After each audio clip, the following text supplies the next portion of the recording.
పితా పుత్ర పవిత్రాత్మ నామమున ఆమెన్. క్రీస్తు ప్రభునియందు ప్రియ సహోదరి సహోదరులారా, దేవుని బిడ్డలారా, యాత్ర, జూబిలీ యాత్ర, కనాను యాత్ర, ఇది మనందరి పరలోకపు యాత్ర. ఈ శీర్షికతో నిరీక్షణతో కలిసి ప్రయాణిస్తున్న శ్రీసభ యాత్రికులమైన మనం మన ఈ పుణ్యయాత్రలో, ఈ జూబిలీ యాత్రలో నాడు ఇజ్రాయేలీల ఎడారి యాత్రలో ఎదురైనటువంటి అనుభవాల నుండి దేవుడు వారిని ఒక్కొక్క ప్రదేశంలో ఆపుతూ వారికి నేర్పించినటువంటి అనేకమైన ఆధ్యాత్మిక పాఠాలు మనము కూడా నేర్చుకుంటూ ఈ ప్రయాణంలో ఎక్కడ తడబడుతున్నామో, ఎక్కడ పొరబడుతున్నామో మనము దిద్దుబాటు చేసుకుంటూ సరిదిద్దుకుంటూ ముందుకు వెళ్తున్నాము. ప్రతిరోజు మంచి మనసుతో వాక్యాన్ని ఆలకిస్తున్నటువంటి మీకు మరొక్కసారి నేటి ఈ 40వ రోజు ధ్యానాంశానికి ప్రేమతో ఆహ్వానిస్తూ ఉన్నాను. యాత్రలో, ప్రయాణములో 40వ రోజుకు చేరుకున్నాం. ఈనాటి మన ధ్యానాంశం చూస్తున్నారు కదా, మీ ఇంట్లో చీపురు ఉందా? మీ ఇంట్లో చీపురు ఉందా? బైబిల్ చెప్పమంటే చీపురు గురించి మాట్లాడుతున్నారేంటి ఫాదర్ అని ఒకవేళ మీకు అనుమానం వస్తే వాక్యాన్ని విందాం. నిన్నటి రోజునే మనం హజరోత్ అనే 13th స్టేషన్, 13వ స్థలం నుండి ఎక్కడికి ఇజ్రాయేలు ప్రజలు వెళ్ళారు, అక్కడ ఇజ్రాయేలు ప్రజలకు దేవుడు నేర్పిస్తున్న పాఠాలేంటో మనం కూడా నేర్చుకుందాం. సంఖ్యాకాండం 33వ అధ్యాయం 18వ వచనంలో అక్కడున్న మాట, వారు హజరోతు నుండి రీత్మా అనే ప్రదేశమునకు చేరిరి. అక్కడ చూస్తున్నారు కదా, సంఖ్యాకాండం 33వ అధ్యాయం 15 నుండి 37 వరకు ఉన్న వచనాలలో వివిధ రకాలైనటువంటి స్థలాలు ఉన్నాయి. అక్కడ ఇదివరకే మనం సీనాయి ఎడారి గురించి విన్నాం, కిబ్రోతు హట్టావా గురించి విన్నాం, హజరోతు గురించి విన్నాం. ఈరోజు రీత్మా. అందుకనే వాక్య రూపంలో నేను చెప్పేది, వారు హజరోతు నుండి రీత్మాకు చేరిరి. ప్రియులకు దేవుని బిడ్డలా, హజరోతు నిన్నే మనం విన్నాం. ఏంటది? నీకొక సైన్యం ఉంది. దేవుడు ప్రయాణములో నిన్ను ఒంటరిగా ఏకాకిగా చెయ్యలేదు, నీ చుట్టూ ఒక సైన్యాన్ని పెట్టాడు. కాబట్టి యాత్రలో గుసగుసలు, నిందలు, విమర్శలు, పుకార్లు, వదంతులు, గాలివార్తలు, ముచ్చట్లు వగేరావి ఉండద్దు. ఎందుకంటే నీ చుట్టూ ఉన్న సైన్యం నువ్వంటున్న ప్రతి మాటను దేవుడి చెవిలో వేస్తారు అని మనం విన్నాం. ఈరోజు హజరోతు నుండి వారు వెళ్ళినటువంటి చోటు రీత్మా. రీత్మా అనగా చీపురు అని అర్థం. ఇంగ్లీష్లో బ్రూమ్ అని అర్థం. ఇప్పుడు అర్థమైందా ఈ టైటిల్లో మీ ఇంట్లో చీపురుందా అని ఎందుకు అడిగాను? దేవుడు ఇజ్రాయేలుల యాత్రలో రీత్మా అనే ఒక ప్రాంతంలో వారిని కొంతసేపు ఆపి అనేకమైన ఆధ్యాత్మిక పాఠాలు నేర్పిస్తున్నారు. ఇజ్రాయేలీలు వారి జీవితంలో ఒక్కసారే రీత్మా అనే ప్రాంతానికి వెళ్ళారేమో. క్రీస్తును నమ్ముకొని ఆయన్నే ఆరాధిస్తున్న శ్రీసభ నిరీక్షణ యాత్రికులమైన మనం ప్రతిరోజు రీత్మాకు వెళ్ళాలి. అంటే ట్రైన్లు బుక్ చేసుకొని, ఫ్లైట్లు బుక్ చేసుకొని రీత్మాకు వెళ్ళమంటారా? నా ఉద్దేశం ఏంటంటే, రీత్మా ప్రతిరోజు రీత్మాకు వెళ్ళే వాళ్ళమై మనం ఉండాలి. ప్రతి క్రైస్తవుడు రోజు మన చీపురుతో మన ఇంటిని, మన ఇంటి గుమ్మాలను, మన గదులను ఎలాగైతే శుభ్రం చేస్తున్నామో, ప్రతి యాత్రికుడు ఆధ్యాత్మిక ప్రయాణములో మన ఆత్మను కూడా చీపురుతో శుభ్రం చేసుకోవాలి. మన హృదయాన్ని కూడా వాక్కు అనే చీపురుతో శుద్ధి చేసుకుంటూ ఉండాలి. క్రైస్తవులమైన మనం దేవుడిచ్చినటువంటి దివ్య సంస్కారాలు, దేవద్రవ్యానుమానాలని చీపురుతో రోజు మన ఆత్మను, హృదయాన్ని శుద్ధి చేసుకున్న వారమై ఉండాలి. మన హృదయాన్ని మాత్రమే కాదు, ప్రతి క్రైస్తవుడు తమ కుటుంబాలను, ప్రతి క్రైస్తవుడు తమ సంఘాన్ని వాక్కు అనే చీపురుతో ఊడుస్తూ శుద్ధి చేసుకుంటూ ఉండాలి. ప్రియులకు దేవుని బిడ్డలారా, రిత్మా అనగా చీపురు. చీపురు సాధారణంగా దేనికి వాడుతాం? దీని గురించి మీకు స్పెషల్గా చెప్పాలా? మీలో చాలామంది ఎక్స్పర్ట్స్. యుద్ధ భూమిలో, కథన రంగంలో సైనికుడు కత్తిని ఎలా తిప్పుతాడో ప్రతి ఇంటిలో ఆ ఇంటిల్లాలు చీపురు పట్ల చాలా ప్రావీణ్యత కలిగినటువంటి వ్యక్తి. చీపురుని ఎందుకు వాడుతామండి? ఇల్లు ఊడవడానికి, బూజు దులపడానికి, ఇంట్లో ఉన్న చెత్త చెదారం, దుమ్ము ధూళి అంతటిని ఊడ్చి శుభ్రం చేయడానికి చీపురు వాడుతారు. కొంతమంది ఇంకొన్ని రకాలుగా కూడా వాడుతారు అనుకోండి. వాటి గురించి మనం ప్రస్తావించద్దు ఇక్కడ. సాధారణంగా గ్రామీణ పట్టణ ప్రాంతాల్లోనైనా ప్రతి ఇంటి ఇల్లాలి చేతిలో ఆయుధం చీపురే. ఆ చీపురుతోనే బహుశా దినచర్య ఆరంభమవుతుందేమో. చీపురు పట్టుకొని ఇంట్లో ఉన్న బూజు దులుపుతారు, చెత్తా చెదారాన్ని ఊడ్చేస్తూ ఉంటారు. ఇంటిని శుభ్రం చేసుకోవడానికి చీపురును వాడుతారు. పేరుకుపోయిన చెత్తను ఊడ్చి పారేయడానికి చీపురును వాడుతారు. ప్రియులారా, రీత్మా అనే ప్రాంతంలో దేవుడు మీకు, నాకు, ఈ నిరీక్షణ యాత్రికులమైన మనకు, ఈ పుణ్యయాత్రలో ప్రయాణిస్తున్నటువంటి మనందరికీ దేవుడు నేర్పిస్తున్న పాఠం, మనలో పేరుకుపోయిన పాపపు చెత్తను ఊడ్చి పారేయడానికి దేవుడు రీత్మా అనే ఈ ప్రాంతంలో, చీపురు, బ్రూమ్ అనే అర్థం ఇచ్చే ఈ ప్రాంతంలో యాత్రలో పాపపు చెత్త గుండెల్లో పెట్టుకొని ప్రయాణించద్దు. మనసులో కుళ్ళు, కుతంత్రం, ద్వేషం, స్వార్థం, అసూయ, కోపాన్ని పెట్టుకొని ప్రయాణించద్దు. చెత్త పేరుకుపోతే చెత్తను చీపురుతో ఊడ్చుకొని శుభ్రం చేసుకుంటూ నీ యాత్రలో సాగిపో. చెత్తంతా లోపల పెట్టుకొని యాత్రలో ఎన్నో రోజులు నువ్వు నడవలేవు. యాత్రలో లక్ష్యాన్ని, గమ్యానికి నువ్వు చేరుకోలేవు. అందుకే దేవుడు చెప్తున్న పాఠం ఏంటంటే, ఈ జూబిలీ యాత్రలో రీత్మా అనే ప్రాంతానికి తీసుకుని వచ్చి ప్రతిరోజు మన శరీర ఆత్మలను శుభ్రపరుచుకునే వాళ్ళమై ఉండాలి. మన హృదయాన్నిలో పేరుకుపోయినటువంటి పాపపు చెత్తను ఊడ్చి పారేసే వాళ్ళమై మనమందరము కూడా ఉండాలి.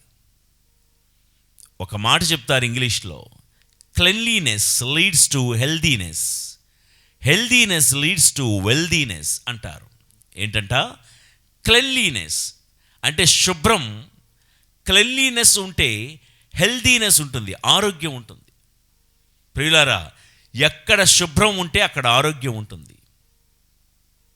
ఆరోగ్యం ఉంటే నువ్వు రోజు పనికెళ్ళి పని చేసుకొని 4 డబ్బులు సంపాదించుకోగలవు. Cleanliness leads to healthiness, healthiness leads to వెల్దీనెస్.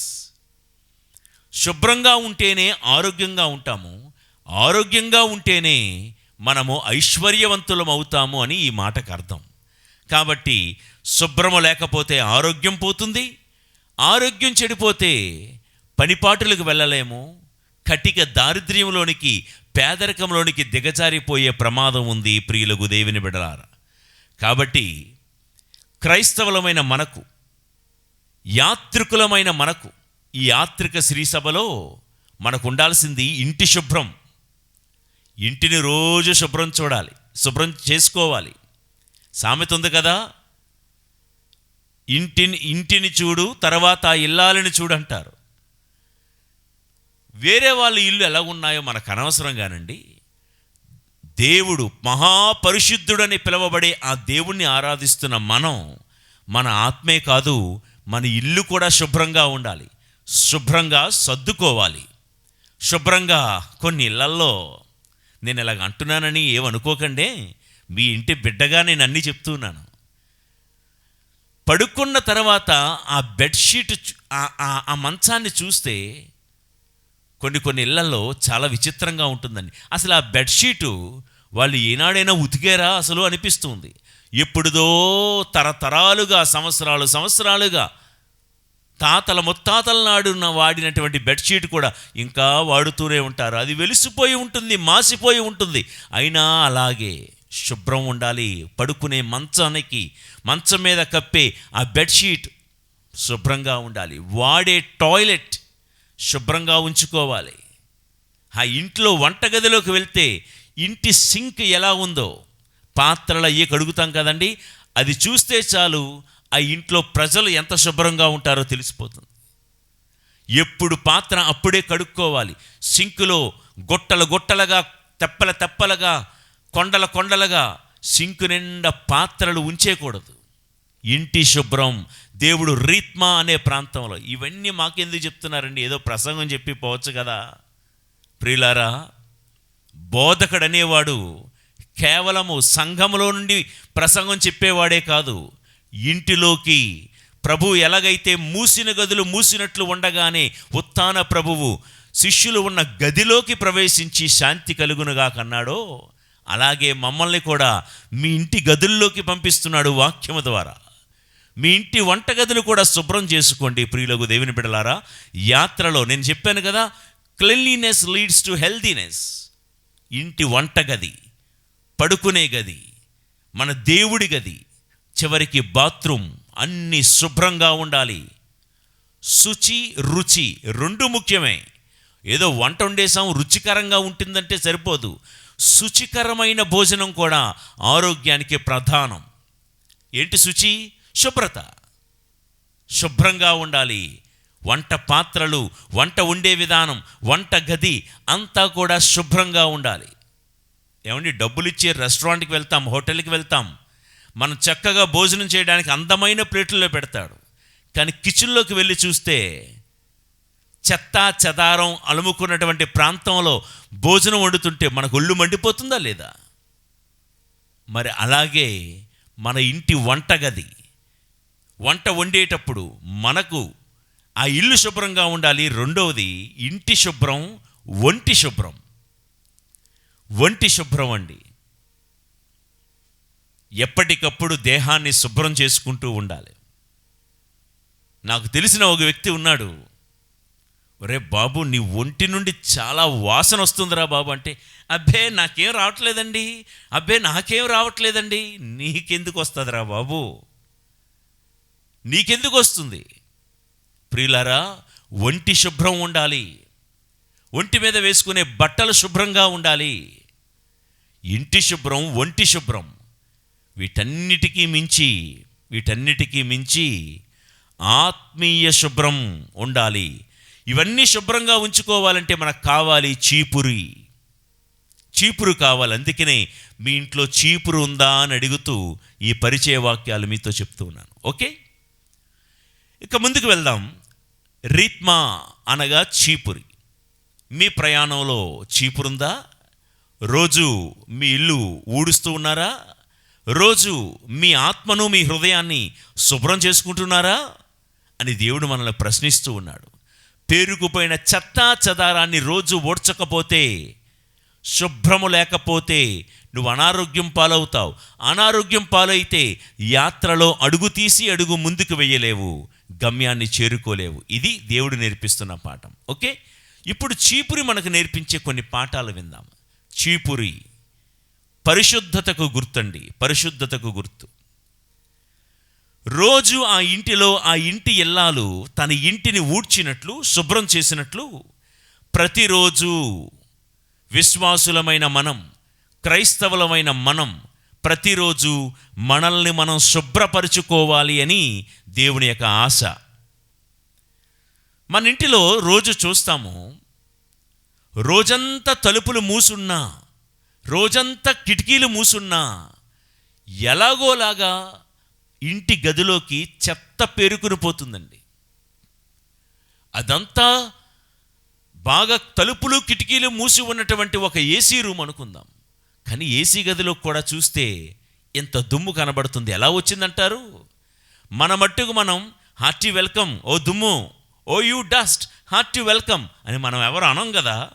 మనం పిలవకపోయినా, మన ప్రమేయం లేకపోయినా, తలుపులు మూసి ఉన్నా, కిటికీలు మూసి ఉన్నా, ఇంటి గదుల్లోకి దుమ్ము ధూళి ఎలాగైతే చేరిపోతుందో, ఉదయమే ఊడుస్తాము, కానీ మధ్యాహ్నానికి సాయంత్రానికి దుమ్ము ధూళి ఎలాగైతే పేరుకుపోతుందో కొన్ని ప్రాంతాల్లో అయితేనండి, తుడిచిన 1 గంటకే, శుభ్రం చేసిన 1 గంటకే ఎంత ఎత్తులో దుమ్ము ధూళి పేరుకుపోతుంది. మా విశాఖపట్నం లాంటి నగరాల్లో అయితే కొన్ని ప్రాంతాల్లో ఉదయం ఊడుస్తారు, 1 అరగంట గంటలోనే మళ్ళా చెత్త చెదారం ఒక దుమ్ము రూపంలో పెరిగిపోతుంది. ముఖ్యంగా ఇండస్ట్రియల్ ఏరియాస్లో, పారిశ్రామిక ప్రాంతాల్లో. నా ప్రియులారా, నేను చెప్పే మాట ఏంటంటే, తలుపులు మూసే ఉన్నాయి, కిటికీలు మూసే ఉన్నాయి, రోజు ఉదయం తుడుస్తున్నాము, కానీ దుమ్ము ఎలా వచ్చి చేరుతుంది మనకు తెలియదు. మనం పిలవలేదు, ఆహ్వానించలేదు, మన ప్రమేయం లేకపోయినా దుమ్ము ధూళి, లోకంలో ఉన్న దుమ్ము ధూళి ఏదోలా వచ్చి పడిపోతుంది. దానికి ఇంత చొరవిస్తే చాలు, ఇంత గ్యాప్ దొరికితే చాలు, లోకంలో ఉన్న దుమ్ము ధూళి అంతా మన ఇంటి గదుల్లోకి వచ్చి ఎలాగైతే చేరుతుందో, ఆధ్యాత్మికంగా మనం ప్రియులారా, మన ఇంటి వాతావరణం లోపలంతా శుభ్రంగా ఊడ్చుకొని ఉన్నాం, కరెక్టే, కానీ బయట వాతావరణం బాగోలేదు. మన ఇల్లు చీపురుతో ఊడ్చుకున్నాం, తలుపులు కిటికీలు మూసుకున్నాం, బాగానే ఉంది. మన ఇంటి వాతావరణం బాగానే ఉంది, ఇంట్లో అంతా శుభ్రంగానే ఉంది, ఇంట్లో వ్యక్తులందరూ కూడా మంచి మనుషులే, మనమందరము మంచివారమే. కానీ బయట సమాజం బాగోలేదు, బయట వాతావరణం బాగోలేదు. Everything is polluted, everybody is polluted.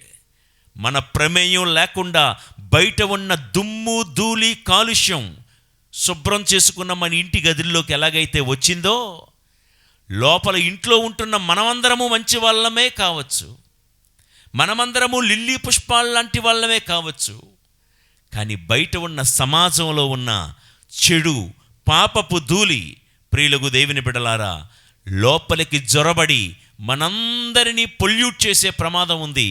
మనందరి జీవితాల్లో దుమ్ము ధూళి దులిపేసే ప్రమాదం ఉంది. భక్తుడైనటువంటి యోహాను గారు తను రాసిన మొదటి లేఖ 2వ అధ్యాయం 15-16 వచనాల్లో ఏమంటున్నారో విందాం. ఈ లోకమును గాని ఐహికమగు దేనినైనను ప్రేమింపకుడు, ఎవరైనను ఈ లోకమును ప్రేమించిన ఎడల తండ్రి ప్రేమ వానిలో లేదు.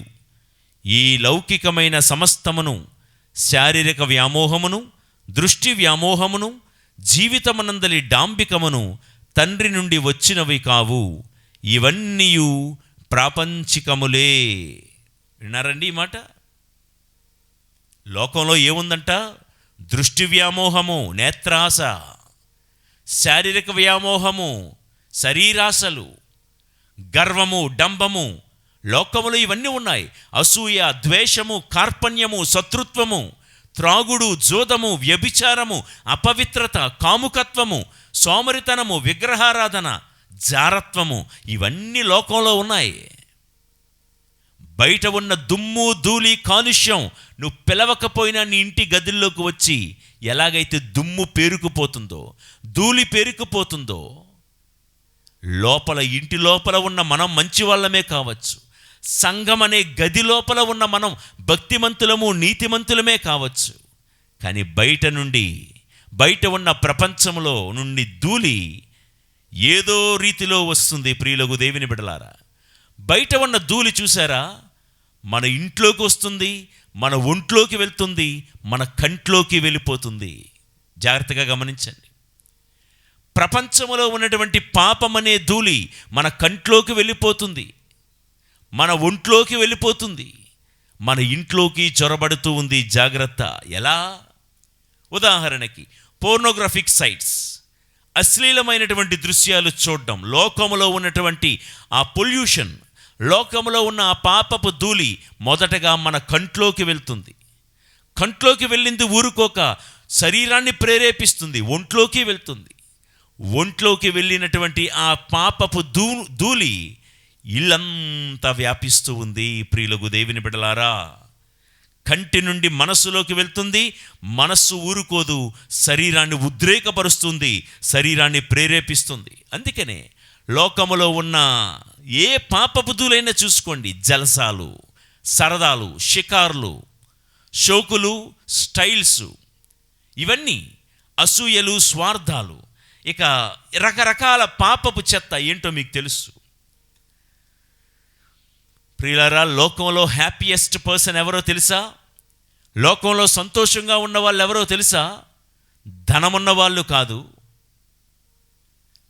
భోగభాగ్యాలు అనుభవించడానికి పెద్ద పెద్ద విల్లాలు ఉన్నవాళ్ళు కాదు, కార్లు మిద్దెలు అంతస్తులు ఉన్నవాళ్ళు కాదు, పెద్ద ఉద్యోగాలు వెళ్ళగొడుతున్న వాళ్ళు కాదు. ఎవరయ్యా హ్యాపీయెస్ట్ పర్సన్ అంటే, the Holi man is the happiest person. The Holi person is the happiest person. పాపపు ధూళికి దూరంగా ఉన్న వ్యక్తే. ఎవరైతే పాపపు ధూళిని ప్రతిరోజు వాక్కు అనే చీపురుతో ఊడ్చేసుకుని శుభ్రపరుచుకుని ఉంటారో, తన్ను తాను పవిత్రపరుచుకుంటారో, ఆ వ్యక్తే సంతోషంగా జీవించగలడు అని మనం వింటున్నాం. యోబు భక్తుడు ఏమంటున్నారో విందామండి. యోబు గ్రంథం 17వ అధ్యాయం 16వ వచనము. ధూళిలో నిదురింపగా అది పాతాళపు అడ్డుకమ్ముల యొద్దకు దిగుచున్నది. ఏంటంటున్నాడండి? ధూళిలో నిదురింపగా అది పాతాళపు అడ్డుకమ్ముల యొద్దకు దిగుచున్నది. ధూళిలో ఎవరైతే ఉంటారో, ధూళిలో ఎవరైతే నిద్రిస్తారో డైరెక్ట్గా ఎక్కడికి వెళ్ళిపోతారంట? పాతాళపు అడ్డుకమ్ముల వద్దకు వెళ్ళిపోతారంట. అంటే నరకంలోకి వెళ్ళిపోతారని యోబు భక్తుడు అంటున్నాడు. ప్రియులారా, లోకములో ఉన్న పాపపు ధూళి, సైతాను యొక్క పాపపు ధూళి రోజు రా రా రా రమ్మని పిలుస్తూనే ఉంటుంది. లోకంలో ఉన్న పాపపు ధూళి రా, మద్యపానం సేవించు అని పిలుస్తూ ఉంటుంది. రా, నాతో వ్యభిచరించు అని పిలుస్తూనే ఉంటుంది. రా, ఈ లంచాలు తీసుకుని అన్యాయంగా డబ్బులు సంపాదించు అని పిలుస్తూనే ఉంటుంది. లోకంలో ఉన్న ధూళి ఇదిగో వారి మీద వీరి మీద అసూయపడు, స్వార్థంతో జీవించని పిలుస్తూనే ఉంటుంది. ప్రియులకు దేవుని బిడ్డలారా, ఇలాంటి ధూళిలో గనక మనం నిదురిస్తే, ఇలాంటి దుమ్ము ధూళిలో గనక మనం నిద్రిస్తే, చూడండి, డస్ట్ ఉన్న దగ్గర ఎక్కువసేపు ఉన్నాం అనుకోండి, ఏమవుతుంది? అలర్జీ వస్తుంది, శరీరానికి అనారోగ్యం పాలవుతాం. పాపపు ధూళి ఉన్న చోట ఎక్కువసేపు ఉండకు. పాపపు ధూళి లాంటి మనుషులు చాలామంది ఉంటారు. ప్రేరేపించేవాళ్ళు, పురుకొల్పేవాళ్ళు, చెడు చేయడానికి ప్రోత్సహించేవాళ్ళు, చెడు మాటలు మన చెవిలో వినిపించేవాళ్ళు. సహవాస దోషం. పౌలు గారంటారు, చెడు నడత నీ నడతను పాడు చెయ్యును, చెడు సహవాసం నీ నడతను పాడు చెయ్యును అని. కాబట్టి ప్రియులకు దేవుని బిడలారా, సైతానుడు ధూళిలో పడుకోరా, దుమ్ములో దొర్లుదు గాని రా, ఈ బురదలో పొరులడుదు గాని రా అని పిలుస్తూనే ఉంటుంది. దాని మాట విని ఒకవేళ ఆ దుమ్ములోకి ధూళిలోకి బురదలోకి వెళ్తే, యోబు భక్తుడు అంటున్నాడు, అది పాతాళలోకపు అడ్డుకమ్ములకు నిన్ను చేరుస్తుంది, అంటే అది నరకానికి నిన్ను తీసుకెళ్ళిపోతుంది అని. కాబట్టి రీత్మా అనే ఈ ప్రాంతంలో దేవుడు నేర్పిస్తున్న పాఠం ఏంటంటే, నీ ప్రమేయం లేకుండానే పాపపు ధూళి వస్తుంది నీ ఇంట్లోకి, నీ ఒంట్లోకి, నీ కంట్లోకి. ఏం చేయాలో తెలుసా? రీత్మా, చీపురు పట్టుకొని రోజు నీ జీవితాన్ని శుభ్రం చేసుకో. ఏ చీపురి? ప్లాస్టిక్ చీపురా, లేకపోతే ఇంకో కొండ చీపురు ఏదో అంటారు, లేకపోతే పుల్లల చీపురా? వాక్కు అనే చీపురు పట్టుకొని రోజు నీ శరీర ఆత్మలను శుభ్రపరుచుకునే వానివై ఉండాలి. వాక్కు అనే చీపురు పట్టుకుని రోజు మీ కుటుంబాన్ని ఊడ్చుకుని శుభ్రపరుచుకునే వాళ్ళమై ఉండాలి. వాక్కు అనే చీపురుతోనే మన సంఘాన్ని, స్త్రీ సభను ప్రక్షాళన చేసుకునే వాళ్ళమై ఉండాలి. వాక్కు వాక్కు వాక్కు. ఆదిలో వాక్కు ఉండెను, ఆ వాక్కే మనుష్యావతారుడై నరావతారుడై మన మధ్య అవతరించెను. ఆ వాక్కు ఈ చీకటి లోకానికి వచ్చెను, కానీ చీకటి దానిని గ్రహించలేకపోయాను అని యోహాను భక్తుడు అంటున్నారు కదా సువార్తలో. ప్రియులకు దేవుని బిడ్డలారా, రోజు వాక్కు అనే చీపురుతో ఏ దుష్ట తలంపు వచ్చినా వాక్కు. అందుకనేనండి ఈ ప్రయత్నం, అందుకనే ఇంత సుదీర్ఘమైన ప్రసంగాలు. ఎందుకు? వాక్కు అనే చీపురుతో మనం ఏం చేస్తున్నాము రోజు ఈ జూబిలీ యాత్రలో? రోజు మన జీవితాన్ని శుభ్రం చేసుకుంటున్నాం. చెత్త చెదారాన్ని ఊడ్చేస్తూ ఉన్నాము. వాక్కు మాత్రమే, వాక్యానికి ఇవ్వాల్సిన ప్రాధాన్యత ఈరోజు వాక్కు అనేది ఎక్కడుండిపోయిందో తెలుసా? అట్టడుగు ప్రాధాన్యత, చిట్ట చివరిలో ఉండిపోయింది. రకరకాల ప్రాధాన్యతలు పెరిగిపోయాయి లోకంలోనే కాదు, మన శ్రీ సభలో కూడా వాక్యానికి ప్రాధాన్యత క్రమక్రమంగా లేదు అని నేను అన్నగాని తగ్గిపోయింది. ఇంకా నాలంటూ అడిగితే అట్టడుగు ప్రాంతంలో ఉండిపోయింది. వాక్యానికి ప్రాధాన్యత లేదు. వాక్కు చెప్పేవాళ్ళు, వాక్యం వినబడే చోట ప్రాధాన్యత తగ్గిపోయింది. దేనికి ప్రాధాన్యతలు? జాతరలకు ప్రాధాన్యతలు, పండగలకు ప్రాధాన్యతలు, మరి సంబరాలకు ప్రాధాన్యతలు, మరి రకరకాల కల్చరల్ ప్రోగ్రామ్స్, ఈవెంట్స్కి ప్రాధాన్యతలు పెరిగిపోతున్నాయి. అధికారాలకు ప్రాధాన్యతలు, హోదాలకు ప్రాధాన్యతలు, పదవులకు ప్రాధాన్యతలు పెరిగిపోతున్నాయి. ఇంకా డైరెక్ట్గా మాట్లాడమంటే కులాలకు ప్రాధాన్యత. ఈరోజు కులాలకు ఉన్న ప్రాధాన్యత దేవుడి వాక్కుకు లేదు అంటే మీరు నమ్ముతారా? కులాల మీటింగుల కోసం ఎన్నిసార్లు గ్యాదర్ అవుతున్నారు, అదే వాక్యాన్ని చర్చించుకోవడం కోసం ఎన్నిసార్లు గ్యాదర్ అవుతున్నారు ఈరోజు మన క్రైస్తవ సమాజాల్లో.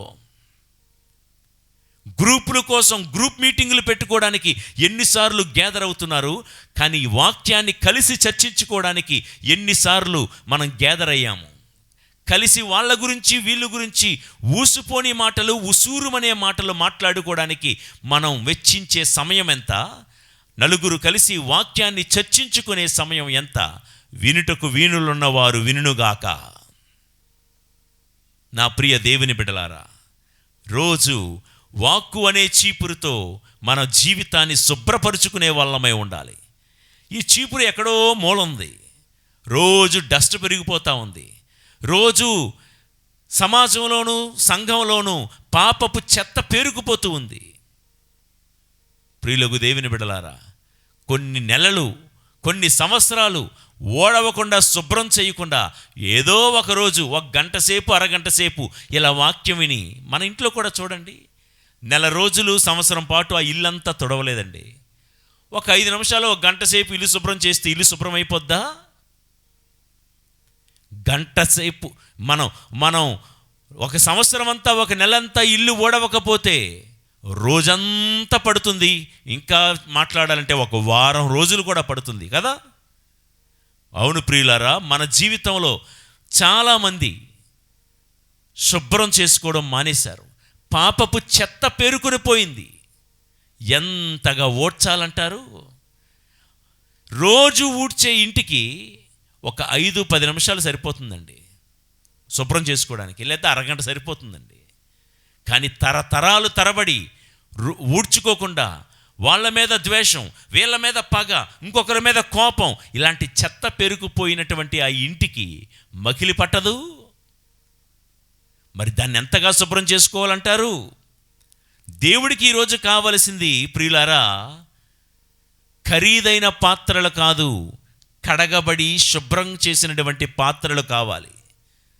ఆయన మహారాజు, ఆయన వాడుకోవాలంటే ఆ యజమానికి బంగారపు పాత్ర ఉంది, వెండి పాత్ర ఉంది, కంచు పాత్ర ఉంది. కానీ ఈ బంగారు పాత్ర వాడుకుందామంటే మకిలి పట్టి, మురికి పట్టి ఉంది, కడగలేదు. అది వెండి పాత్ర దగ్గరికి వెళ్ళాడు, పోనీ అది వాడుదామంటే ఆ వెండి పాత్ర కూడా ఆ చెత్తా చెదారం, నాచు, మచ్చలు పట్టి ఉన్నాయి, వాడలేదు. చివరికి ప్రభువు ఒక మట్టి పాత్రను చూశాడు. ఆ మట్టి పాత్ర కడిగి శుభ్రం చేసి ఉంచబడింది. ఆ యజమాని ఏం చేశాడో తెలుసా? తన కళ్ళ ముందు బంగారం, వెండి, వజ్ర వైడూర్యాలు పొదిగినటువంటి పాత్రలు ఎన్నున్నా ఆయన ఎన్నుకున్నది మట్టి పాత్రే. పౌలు గారు అంటారు ఇదే మాట, కొరింథీయులకు రాసిన 2వ లేఖ 4వ అధ్యాయం, మనకు తెలిసిన మాట 7వ వచనంలో, మేము కేవలము we are just only clay pots, మేము కేవలము మట్టి పాత్రలమే. ఈ మట్టి పాత్రలను దేవుడు వాడుకున్నాడు. ఎందుకు? పౌలు గారు శుభ్రం చేసుకున్నాడు. ఒకప్పుడు హింసించిన వాడే, ఒకప్పుడు దూషించిన వాడే క్రైస్తవ సంఘాన్ని, క్రైస్తవుల్ని, కానీ శుభ్రం చేసుకుని అంటాడు, ఇక జీవించేది నేను కాదు, క్రీస్తే జీవించుచున్నాడంటూ ఈ లోకములో ఉన్న సమస్తాన్ని నేను చెత్తగా భావిస్తున్నానని చెత్తనంతటిని ఊడ్చి పారేసి ఇప్పుడు అంటాడు కదా, దేవుడి దృష్టిలో కడగబడిన మట్టి పాత్రలాగా కనబడ్డాడు. దేవుడు పౌలును అపోస్తలుడిగా వాడుకున్నాడు. దేవుడికి కావలసింది ఖరీదైన పాత్రలు కాదు. దేవుడు చూసేది మన అందాలను కాదు, మన చదువులను కాదు, మన హోదాలు, పదవులు, అధికారాలను కాదు. కానీ దేవుడు చూస్తున్నది నువ్వు ఎంతగా శుభ్రపరచబడ్డావు, నువ్వెంతగా కడగబడ్డావు ఆయన వాడుకోవడానికి. దేవుడు పరిశుద్ధుడు కనుక నీవెంత పరిశుద్ధంగా ఉంటే అంతగా దేవుడు మనల్ని వాడుకుంటాడు. ప్రియులకు దేవుని బిడ్డలారా, కాబట్టి ఒకవేళ నిరీక్షణతో కలిసి ప్రయాణిస్తున్న ఈ శ్రీసభ యాత్రలో, ఈ పుణ్యయాత్రలో, ఈ జూబిలీ యాత్రలో ఒకవేళ గర్వం అనే చెత్త పేరుకుపోయిందేమో, అహంకారం అనే చెత్త పేరుకుపోయిందేమో, సోమరితనం, అవిధేయత అనే చెత్త పేరుకుపోయిందేమో, చెత్తను ఊడ్చేద్దాం రండి. నీవు ఎలాంటి వాడవైనా, మనం ఎలాంటి వారమైనా దేవుడు మనల్ని వాడుకుంటాడు. మనం రోజు శుభ్రపరుచుకొని, మనం కడుక్కుని మనం ఉంటే ప్రియులకు దేవుని బిడ్డలారా. సమూవేలు ప్రవక్త ఒకరోజు ఈషాయి ఇంటికి వెళ్ళాడు, దావీదు వాళ్ళ నాన్న ఇంటికి. ఈషాయి కొడుకుల్లో ఒకరిని అభిషేకించడానికి వెళ్ళాడు. అభిషేకించే ముందు సమూవేలు ఏం చేశాడో తెలుసా? ప్రతి ఒక్క ఈషాయి బిడ్డని పవిత్రపరచి, ముందు పవిత్రీకరించి, శుభ్రపరిచి అప్పుడు టెస్ట్ చేశాడు.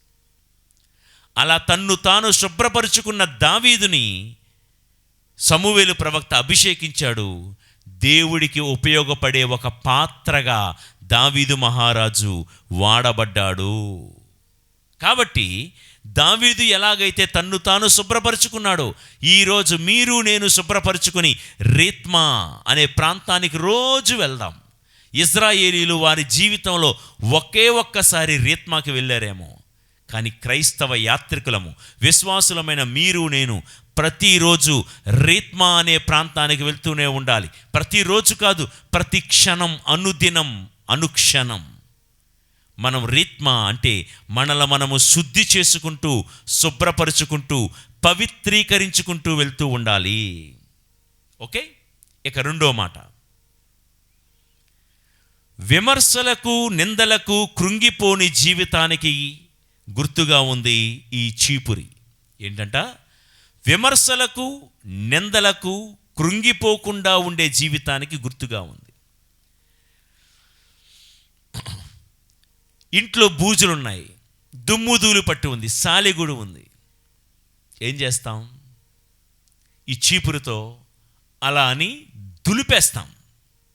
అమ్మో సాలెగూడు ఉంది, అందులో సాలెపురుగు ఉంది, అది నన్నేం చేస్తుందో, సాలెగూడు ఉంది, దీన్ని చూస్తే దయ్యంలాగుంది, దయ్యం దెబ్బలాగా ఉంది అని భయపడతామా? చీపురు అందుకుంటాం. మనకు అందకపోతే కుర్చీ వేసుకోనైనా చీపురుతో దుమ్ము, ధూళి, బూజు, సాలెగూళ్ళన్నీ కూడా దులిపేస్తాం. ప్రియులారా, ఈ విమర్శలు, నిందలు అనేటువంటివి ఇళ్లల్లో పేరుకుపోయిన సాలెగూడు లాంటివి. ఇంటి మూలల్లో సాలెగూడు ఏమనుకుంటుందంటే, ఈ ఇల్లు నాది. దాని ఫీలింగ్ అలా ఉంటుంది. ఏమంటుందా? ఈ ఇల్లు నాది, అందుకే ఈ ఇంటిలో మళ్ళీ నేను ఒక ఇల్లు కట్టుకుంటాను. దాని ఫీలింగు చూడండి. ఈ ఇల్లు ఎవరిది? మందే. ఈ సంఘం ఎవరిది? మంది. కానీ సాలెపురుక్కు తెలియదు కదా ఆ సంగతి. అదేమనుకుంటుంది? నేను ఈ ఇంట్లోకి వెళ్తే ఆ ఇల్లే నా ఇల్లు అని అనుకుంటుంది. వెర్రిబాగులది అది. అందుకే ఆ మూల ఈ మూల తనకంటూ ఒక గూడు కట్టేసుకొని, అమ్మయ్య ఇక ఇందులోనే ఉంటాను, ఇదే నా శాశ్వతమైన గృహం అని గూడు కట్టుకుంటుంది. మనం ఏం చేయాలో తెలిసినా? ఏయ్ సాలెపురుగా, ఈ ఇల్లు నాది, నా ఇంట్లో నీకేంటే చోటు అని చెప్పి దాన్ని బూజు దులిపి దాన్ని తరిమేయాలి. ప్రియులారా, లోకంలో చాలామంది సాలెపురుగుల్లాంటి వాళ్ళు ఉంటారు. మన ఇంటిలోనికి సాలెపురుగు తన ఇల్లు అనుకొని ఎలా జొరబడిపోయిందో, మన లైఫ్లోకి, మన జీవితంలోకి కొంతమంది చొరబడిపోతూ ఉంటారు. సాలెపురుగుల్లాంటి వాళ్ళు చొరబడిపోయి గూళ్ళు కట్టేసుకుంటూ ఉంటారు మన జీవితంలో. నువ్వు ఎలాంటి వాడివి, నువ్వు అలాంటి దానివని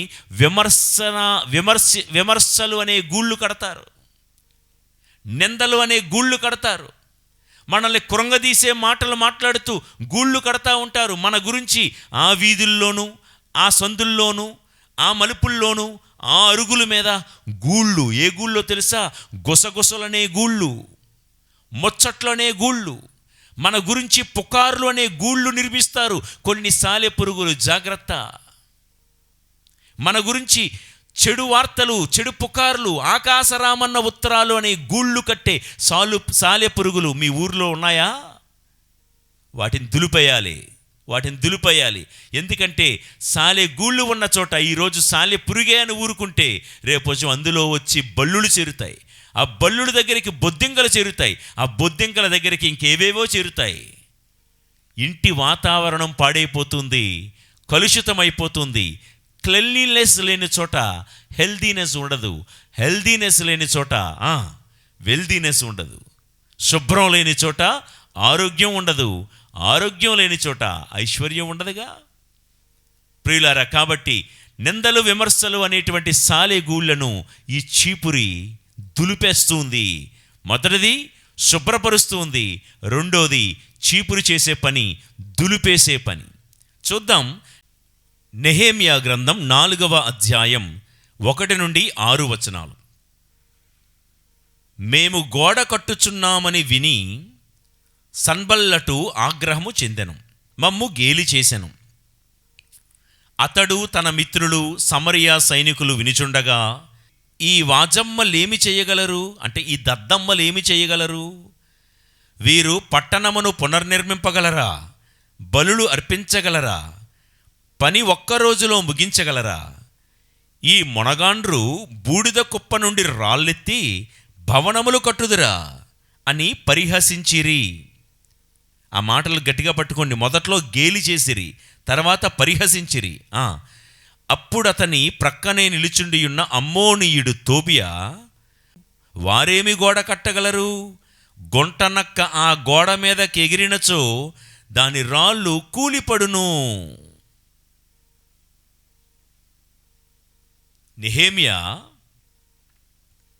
నెహెమ్యా గారి ఆధ్వర్యంలో కూలిపోయిన యెరూషలేము గోడలు కడుతూ ఉన్నారండి ఇజ్రాయేలు ప్రజలు. నెహెమ్యా ఒక మంచి పని చేస్తున్నాడు కదా. కూలిపోయిన యెరూషలేము గోడలు కడుతూ ఉన్నాడు. ఈ మంచి పనిని చూసినటువంటి వాళ్ళందరూ ఏమనాలి? మీరు మంచి పని చేస్తున్నారయ్యా, మంచిది చెయ్యండి అని అనాలి. వీలైతే ఆ మంచి పనికి సహాయం చేయాలి, శ్రమదానం చేయాలి. పోని శ్రమదానం చేయకపోతే ఏం చేయాలి? కనీసం కాస్త కూస్తో ధన సహాయమైనా చెయ్యు. ఇవేమీ చేయకుండా కొంతమంది నెహెమ్యా కాలంలో వాళ్ళ పేర్లు సన్బల్లటు, అమోనీయుడైనటువంటి తోబియా. వీళ్ళు ఏమి అంటున్నారంట? పని చేస్తుంటే పక్కన నిలబడి, చెయ్యండిరా, మీరేం పనులు చేస్తారు, మీరేం కడతారులే, అబ్బా ఈ పనులు అయిపోతాయా, మీరు గోళ్ళ కట్టేస్తారా, మీరు ఇంత తక్కువ సమయంలో ఇంత తక్కువ వ్యయంతో కట్టేస్తారా అని పక్క నుండి గేలి చేస్తున్నారు, పరిహసిస్తున్నారు. ఇంకోడున్నాడు, ఈ అమ్మోనీయుడైన తోబియా ఏమన్నాడంటే, మీరు కట్టే గోడల మీద నక్క వెళ్ళి తన తోకతో ఊపితేనంట ఆ గోడలు పడిపోతాయి. చూడండి మాటలు ఎట్లా ఉన్నాయో. నక్క తోక ఇలా ఊపితే మీ గోడలు పడిపోతాయి. అట్లాంటిది మీ పని. ఒక మంచి పని చేస్తుంటే ప్రశంసించరు, సహకరించరు, శ్రమించరు. కానీ ఎట్లాంటి పనికి మాలిన మాటలు మాట్లాడే పనికి మాలిన బ్యాచ్ మీ లైఫ్లో ఎవరైనా మీకు కనబడితే చెప్పండి నాకు.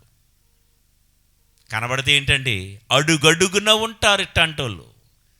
దేవాలయంలో ఏదైనా పని జరుగుతున్నా, దేవాలయంలో ఏదైనా పండగ జరుగుతున్నా, ఒక నిర్మాణం జరుగుతూ ఉన్నా పక్క నుండి కామెంట్స్ చేసేవాళ్ళు, సెటైర్లు చేసేవాళ్ళు, విమర్శలు నిందలు చేసేవాళ్ళు ఎవరనుకున్నారు? ఈ సన్బల్లటు, తోబియా లాంటి వాళ్ళు. ప్రియ దేవుని బిడలారా, వాళ్ళు ఏమీ చేయరు. వాళ్ళు దేవాలయానికి కానుక ఇవ్వరు, ధన సహాయం చేయరు. దేవాలయంలో ఏ పని జరుగుతున్నా వాళ్ళు ఏమీ చెయ్యరు. వాళ్ళ పనేంటో తెలుసా? వచ్చిన తర్వాత పనంతా అయిపోయిన తర్వాత అలా కడితే బాగున్ను, ఇలా కడితే బాగున్ను అని వాళ్ళేదో సివిల్ ఇంజనీర్స్ అయిపోయినట్లుగా చాలా ప్లాన్స్ ఇస్తూ ఉంటారు. ప్రియ దేవుని బిడలారా, మాటకారిగా ఉండి యాత్రలో సాగిపోదాం అనుకోకు.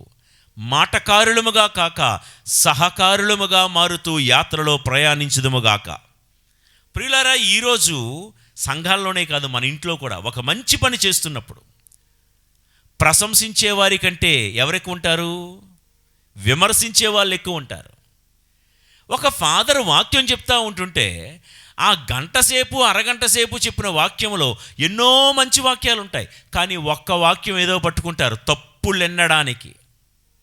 మార్కు సువార్త 10వ అధ్యాయంలో ఒక మాట ఉంది, ఇదిగో ఎప్పుడెప్పుడు యేసు మీద తప్పు మోపవలనని పరిసయ్యులు పొంచి ఉండిరి.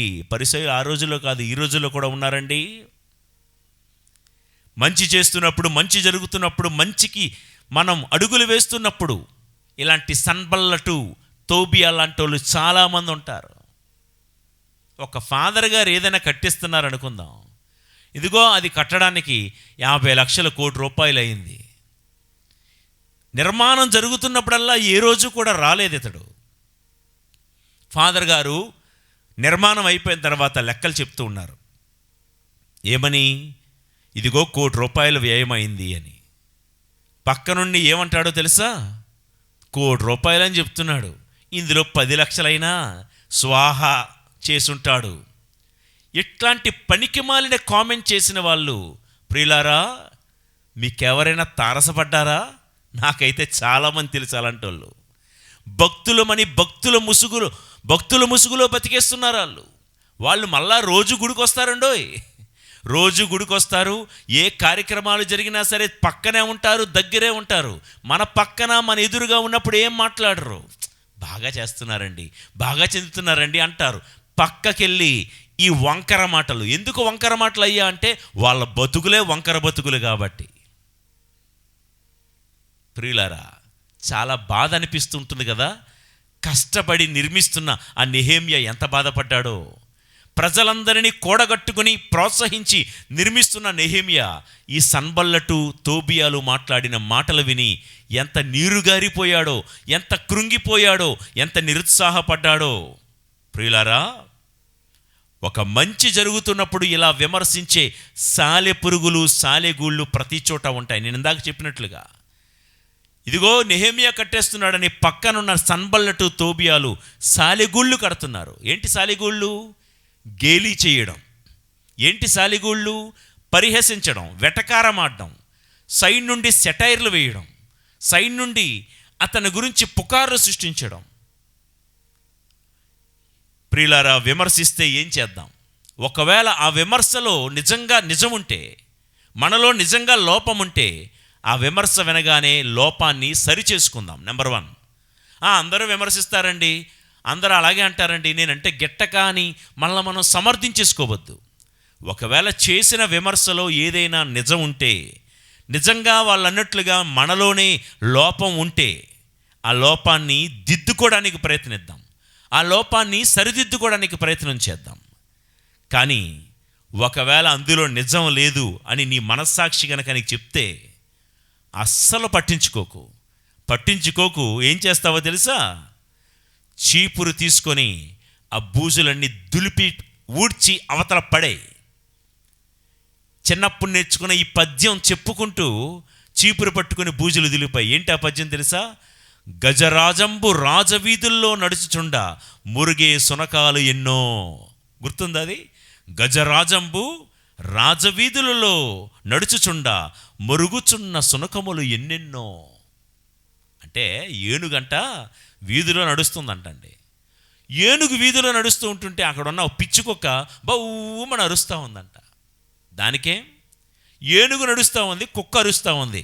ఏనుగు ఏమైనా పట్టించుకుంటుందా? గజరాజంబు రాజవీధులలో నడుచుచుండా మురుగే సునకాలు ఎన్నెన్నో అనుకుంటూ బూజులు దులుపుకుంటూ వెళ్ళిపోవడమే రీత్మా అనే ఈ ప్రాంతంలో దేవుడు మనకు నేర్పిస్తున్న పాఠం ఇదే. లోకంలో నిందలు విమర్శలు పడలేని వాళ్ళు ఎవరండి? ఇప్పుడు ఒకరు వచ్చి చెప్తా ఉంటారు, మీకు తెలుసా వాళ్ళకి ఎలాగైందట, అలాగైందంట. నాకు చెప్తున్న నీవు ఎప్పుడు జీవితంలో నిందలు విమర్శలు పడలేదా? వింటున్న నేను నా జీవితంలో ఎప్పుడు నిందలు విమర్శలు అనుభవించలేదా? నువ్వు నేను అదే కోవలో ఉన్నాం కదయ్యా. ఆ మూడో వ్యక్తి గురించి, అతని గురించి ఎలాంటి నిందలు విమర్శలు వచ్చాయి తెలుసా అంటున్నావు. నీ మీద ఎప్పుడు నిందలు పడలేదా? ఎందుకు వచ్చిన బాధ ఇదంతా కూడా ప్రియులకు దేవుని బిడలారా? కాబట్టి విమర్శలు నిందలనే సాలెగూళ్ళు చూసి బెంబేలెత్తిపోవద్దు, భయపడవద్దు. రీత్మా అనే చీపురు పట్టుకొని రోజు బూజులు, నిందలు, విమర్శలు దులిపేసే వాళ్ళమై మనం ఉండాలి. ఇర్మియా గ్రంథం 9వ అధ్యాయము 4-5 వచనాలు. ప్రతివాడు తన మిత్రుని ఒక కంట కనిపెట్టి ఉండవలెను, ఎవడునూ తన సోదరుని నమ్మరాదు. ప్రతి సోదరుడును యాకోబు వలె మోసము చెయ్యును. ప్రతివాడును తన మిత్రుని మీద నిందలు మోపువాడే, ప్రతివాడును తోడివాణిని వంచించువాడే. సత్యము చెప్పువాడు ఒకడునూ లేడు. వారు తమ నాలుకలకు కళ్ళలాడుట నేర్పిరి కనుక ఇక తమ దుష్టవర్తనమును మార్చుకొనరు. వారు తమ నాలుకలకు ఏం ట్రైనింగ్ ఇచ్చారంట? ఇప్పుడు ఇంట్లో పెంచుకున్న కుక్క ఉందండి. ఆ కుక్కకి టామీ టామీ క్యాచ్ అనగానే వెంటనే క్యాచ్ చేస్తుంది. టామీ టామీ అటాక్ అనగానే ఇంటికి రాగానే ఎవరైనా వస్తే వెంటనే కలబడిపోద్ది. టామీ సిట్ అంటే సిట్, టామీ స్టాండ్ అంటే స్టాండ్. అలాగ కుక్కకి, పెంపుడు కుక్కకి మనం ఏ నేర్పితే అదే నేర్చుకుంటుంది. అలాగే వాక్యంలో ఇర్మియా ప్రవక్త ఏమంటున్నారంటే, వారు తమ నాలుకలకు ఒక ట్రైనింగ్ ఇచ్చారంట. ఏం నేర్పారు? కళ్ళలాడుట నేర్పిరి. ఈ నాలుగుకి ఏమని ట్రైనింగ్ ఇచ్చారట కొంతమంది? వాళ్ళ గురించి వీళ్ళ గురించి గుసగుసలాడు అంటే లబలబ లబలబ లబలబల గుసగుసలాడుతూ ఉంటుంది. ఇదేదో అంటారు, మన పెద్దలు అంటారు, వస ఎక్కువ పట్టేశాం కాబట్టి ఎక్కువ వస లేదు, పస లేదు, ఏం కాదు. ఇది ఎక్కువ వారి వారి నాలుకలకు ఎక్కువ ట్రైనింగ్ ఇచ్చేసుకున్నారు. ఇది ఏం ట్రైనింగ్ ఇచ్చారు? ఇదిగో వాళ్ళ గురించి విమర్శించు ట్రైనింగ్ ఇచ్చేసుకున్నారు. అలవాటు అయిపోయిందండి. రోజు ఏం చేస్తారు? ఆ నాలుక సైలెంట్గా ఉండలేదు. ఇలాంటి వాక్యాలు నేను చీచి నిజమే, నేను ఎప్పుడు ఎవరికి గుసగుసలు ఆడకూడదబ్బా, ఎవరిని నిందించకూడదబ్బా, విమర్శించేవాడు, నిందలు వేసేవాడు, పుకార్లు వేసేవాడు సాలిపురుగుతో పోల్చాడు ఈ ఫాదరు. చిచి నేను ఎప్పుడు ఎవరిని ఏమనకూడదు అని అనుకుంటావు. కానీ ఇన్నేళ్ళు నాలుగుకి ట్రైనింగ్ ఇచ్చావుగా. సర్పము తన కోరలకి, నాలుకకు విషం చెమ్మడమే ట్రైనింగ్ ఇస్తూ ఉంటుంది. విషం చెమ్మడమే అది ఇచ్చిన ట్రైనింగు. పాము తన కోరలకి. కొంతమంది, నేనన్నమాట కాదు, ఇర్మియా అంటున్నాడు, తమ నాలుకలకు సత్యం చెప్పడం ట్రైనింగ్ ఇవ్వలేదు, అబద్ధం చెప్పడమే. ఇంకా ఏంటంటాడంట? మోసం చేయడం, కళ్ళలాడడం, విమర్శించడం, నిందించడం. తమ నాలుకలకు అబద్ధములాడుట నేర్పిరి. ఇర్మియా అంటున్నాడు, వారి నువ్వు నమ్మద్దు. అందరూ యాకోబులాగా మోసం చేసేవాళ్ళే, నీ పక్కనే ఉండి నీకు గోతులు తవ్వేవాళ్ళే. ఈరోజు కాకపోతే రేపైనా మారుతారు అనుకుంటున్నావా? ఇర్మియా అన్న మాట వినండి. వారు తమ దుష్టవర్తనమును ఇక మార్చుకొనరు. నమ్మేయద్దు, అలాంటి వాళ్ళని నమ్మవద్దు. కొంతమందికి ఇదే పని, ఉదయం లేస్తే ఇదే పని మీద ఉంటారు. వాళ్ళకి ఏంటి పని అంటే ఎయిర్ ఫోర్స్ అంటే ఏంటి? గాలికి తిరుగుతారు. గాలికి తిరిగే వాళ్ళు ఏం సేకరిస్తారు? పొట్టే సేకరిస్తారు. గింజలు ఎట్లా దొరుకుతాయి వాళ్ళకి? గాలికి తిరిగే వాళ్ళకి గాలి వార్తలే దొరుకుతాయి. కాబట్టి వాళ్ళకి ఇదే పనుల మీద ఉంటారు. ఎదుటివారి తప్పులు పట్టడమే, నిందలు మోపడమే, ఇదే తప్పు, ఇదే పని. మత్తయి సువార్తలో అలాంటి వారి గురించి ప్రభు అన్న మాట చదువుకుందాం. మత్తయి సువార్త 7వ అధ్యాయము 1-3 వచనాలు. పరులను గూర్చి మీరు తీర్పు చెయ్యకుడు, అప్పుడు మిమ్ము గూర్చి అట్లే తీర్పు చేయబడదు. ఎందుకనగా మీరు పరులను గూర్చి తీర్పు చేసినట్లే మీకును తీర్పు చెప్పబడును. మీరు ఏ కొలతతో కొలిచెదరో ఆ కొలతతోనే మీకును కొలవబడును. నీ కంటిలోని దూలమును గమనింపక నీ సహోదరుని కంటిలోని నలుసును వ్రేలెత్తి చూపెదవేలా. కాబట్టి నా ప్రియ సహోదరి సహోదరులారా, ప్రభు చెప్పే మాట ఏంటంటే, నీ కంటిలో ఉన్నది దూలం, ఎదుటివాడి కంటిలో ఉన్నది జస్ట్ ఆఫ్టర్ ఆల్ ఒక నలుసునే నువ్వు ఇంత భూతద్దం పెట్టి లోకానికి చూపిద్దాం అనుకుంటే మరి నీ కంటిలో ఉన్న దూలం సంగతి ఏంటి అని ప్రభు అడుగుతూ ఉన్నాడు. ఇతరులలో ఉన్న లోపాలను విమర్శిస్తూ ఉన్నావు, నిందిస్తూ ఉన్నావు, వాళ్ళ గురించి చెడు ప్రచారాలు చేస్తూ ఉన్నావు ఒక సాలెపురుగులాగా. కానీ నీ కంటిలో ఉన్న దూలం గురించి మరి మాట్లాడుకోవా అని ప్రభు అడుగుతున్నారు. ప్రియులారా, పరిసయ్యులు యేసు మీద కూడా యేసు మీద కూడా ఎన్ని విమర్శలు చేశారండి. అందుకే ఆ అష్టభాగ్యాలు చెప్పేటప్పుడు మత్తయి సువార్త 5:12 ఏమంటారంటే, మీకు ముందు వెలసిన ప్రవక్తలను సైతము ప్రజలు ఇట్లే హింసించారు, ఇలాగే విమర్శించారు, ఇలాగే నిందించారు. కావున మీరు భయపడకండి, మీరు ఆనందపడుడి, మహానందపడుడి, కృంగిపోవద్దండి. ఎప్పుడైనా విమర్శలు నిందలు వస్తున్నాయంటే మనం కృంగిపోవలసిన పని లేదు. ఎందుకంటే నా యేసయ్యనే వాళ్ళన్నే మాట్లాడినారు. అంటే rather be happy that we are in a right track of Jesus. Yesu ప్రభు నిర్దేశించిన ఇరుకైన మార్గంలో నడుస్తున్నామని సంతోషంగా ఉందాం. ఆ కథ మీకు తెలుసు కదా. అనగనగా ఒకరోజు పాపం ఆ గాడిద కళ్ళు కనిపించక రాత్రివేళ ఒక గోతిలో పడిపోయింది. అంతవరకు ఆ గాడిదను అందరూ వాడుకున్నారు. బరువులు మోయడానికి, రకరకాల పనులకి ఆ గాడిదను వాడుకున్నారు. పాపం ఆ రాత్రి చీకట్లో కళ్ళు కనబడక గోతిలో పడిపోతే కుయ్యో మొర్రో అనుకుంటూ అది గోతిలో ఆర్తనాదాలు చేస్తుంది. దాన్ని మొర వింటున్నారే కానీ ఎవ్వడు కూడా దాన్ని పైకి లేపలా. ఈ గాడిద మీదకి వచ్చి ఏం చేస్తున్నారు, ఆ గోతిలో అది ఉన్నా కూడా ఆ గొయ్యి ఏ గొయ్యి? చెత్త చెదారం వేసుకునే గొయ్యి. ఊరి జనాలందరూ వారింట్లో ఉన్న చెత్త అంతా ఊడ్చి ఆ చెత్త బుట్టలన్నీ కూడా దానిలో వేసేస్తున్నారు. ఏ ఒక్కరూ గాడిదకి సహాయం చేయలేదు. ప్రియులారా, అనేకసార్లు అనిపిస్తూ ఉంటుంది, గాడిద స్థితి మన పరిస్థితి ఒకటేనేమో. బాగున్నప్పుడు అందరూ వస్తారండి. మనం పడిపోయేటప్పుడు ఎవరు రారు తెలుసా? మనకు బాగోలేనప్పుడు ఎవరు రారు కదా. బాగున్నప్పుడు, కాస్త ధనం ఉన్నప్పుడు, హోదాలు ఉన్నప్పుడు అందరూ వస్తారు. సలాం సలాం సలాం, నమస్తే సార్ అని చెప్తారు. కానీ మనం పడిపోయే పరిస్థితిలో ఉన్నప్పుడు, అన్నీ కోల్పోయిన తర్వాత ఎవరు వస్తారు? ప్రియులకు దేవుని బిడ్డలారా, ఒక్క క్షణం ఆ గాడిదతో ఒకసారి పోల్చుకుందామా? గాడిద చీకట్లో కళ్ళు ఆనక పడిపోయినట్లుగా మనము కూడా ఏ గోతులోనైనా పడిపోయామా?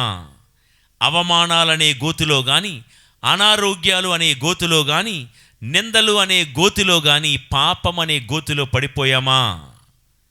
ప్రియులారా, పడిపోవడం ఒక బాధ అయితే, పడిపోయిన వారి మీద చెత్తా చెదారం పోయడం ఇంకో బాధ కదా. పడిపోవడం బాధే, కరెక్టే. గాడిద పడిపోయింది, అది బాధపడుతుంది. కానీ దాని మీద చెత్త వేస్తూ ఉంటే ఇంకా అది ఎక్కువ బాధపడిపోయి ఉంటుంది కదా. అరే, ఈ మనుషుల బరువులానే మోసాను ఇన్నాళ్ళు, ఈ మనుషుల వస్తువుల్లా నేను ఇన్నాళ్ళు మోసాను, ఈ మనుషుల్లా నేను ఎక్కడి నుండి అక్కడికి చేర్చాను, ఈ మనుషులకు ఆ సేవ చేశానని గాడిద బాధపడిపోయినట్లే. ప్రియులారా, మన జీవితంలో కూడా మనుషులు అన్నాక ఎక్కడో ఒక దగ్గర ఏదో ఒక కారణంలో పడిపోతాం మనం కూడా గోతిలో. కానీ ప్రపంచం ఏం చేస్తుందో తెలుసా? పడిపోయిన మన మీద ఇంకా విమర్శలనే చెత్త పోస్తూనే ఉంటుంది, ఇంకా నిందలు అనే చెత్త పోస్తూనే ఉంటుంది, ఇంకా చెడు ప్రచారాలు, గాలి వార్తలు మన గురించి దావానంలా ప్రవహిస్తూనే ఉంటాయి, ప్రచారం అవుతూనే ఉంటాయి. అసలే పడిపోయిన బాధలో ఉన్నావు. ఆయన నిజంగా ఒక వ్యక్తి పడిపోయాడు, త్రాగుడు అనే వ్యసనంలో పడిపోయాడు, కానీ గోతిలో పడిపోయి ఉన్నాడు. ఆ పడిపోయిన వాడి గురించి ఇంకా చెత్తపోయడం ఎందుకు? వాడు తాగింది ఒక్కసారిలో 2 సార్లు. కానీ మనుషులు ఎట్లాంటి వాళ్ళు తెలుసా? వాడు పుట్టినప్పుడు నుండే తాగుబోతూ, అక్కడతో ఆగకుండా వాళ్ళ నాన్న అలాంటోడే, వాళ్ళ తాత అలాంటోలే, అసలు వాళ్ళ వంశమే అలాంటిది. ఎంత చెత్త పోస్తున్నారండి. అంటే ఆ వ్యక్తి బాగున్నప్పుడు భయ్యా నువ్వు సూపర్ భయ్యా, అక్క నువ్వు చాలా మంచిదనవు అక్క. కానీ ఏదో ఒక బలహీన క్షణాల్లో ఆ వ్యక్తి పడిపోతే పట్టి లేపవలసిన మనిషి ఏం చేస్తున్నాడు? చెత్త పోస్తున్నాడు, చెత్త.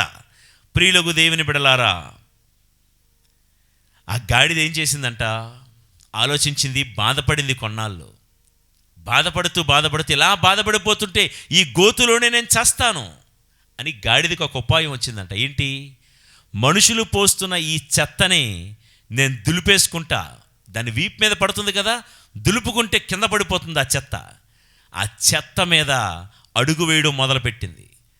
గోతులో నుండి 1 అంగుళం పైకి లేచింది. మళ్ళా ఇంకోటి వచ్చి చెత్త వేశాడు.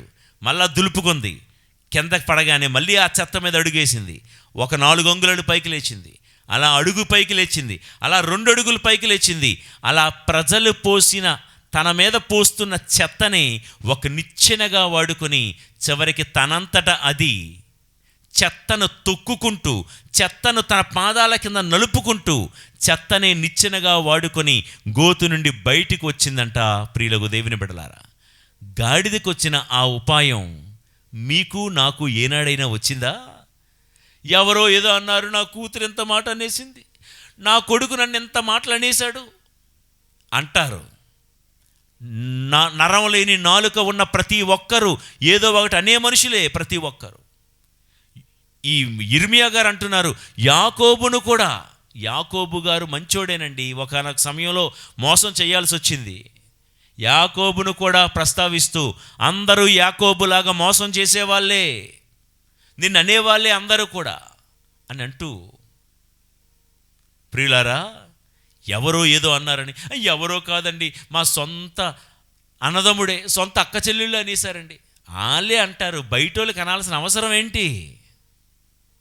యేసుప్రభుని ఎవడో బయటోడో పట్టుకోవాల్సిన అవసరం ఏంటి? ఎవరు అప్పచెప్పారు? 3 సంవత్సరాలు తనతో పాటు ఉన్నవాడే కదా అప్పచెప్పాడు.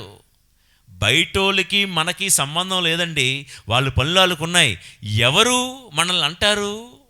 మనతో ఉన్నవాళ్ళే, మన చుట్టూ ఉన్నవాళ్ళే, ఒకప్పుడు మన చుట్టాలు, బంధువులే, మన స్నేహితులే, మన కుటుంబ సభ్యులే, మన రక్త సంబంధికులే అంటారు. కానీ మనం అనాల్సింది, మనం చెయ్యాల్సింది ఏంటంటే, గాడిద చక్కటి ఉపాయం నేర్పింది ఈరోజు మనందరికీ. దుమ్ము దులుపుకొని, ఇదే రేత్మా. గాడిద పడింది గోతులోనైనా అది రేత్మాలో ఉంది. దుమ్ము దులిపేసి ఆ నరులంటున్న మాటల్ని తొక్కిపెట్టి దాన్ని నిచ్చెనగా మార్చుకుంది. ఎవరైనా నేను అంటున్నారా, నువ్వు వేస్ట్, అసలు నీకు మాట్లాడటమే రాదు, ఆ విమర్శలు తొక్కి మాట్లాడడం నేర్చుకో.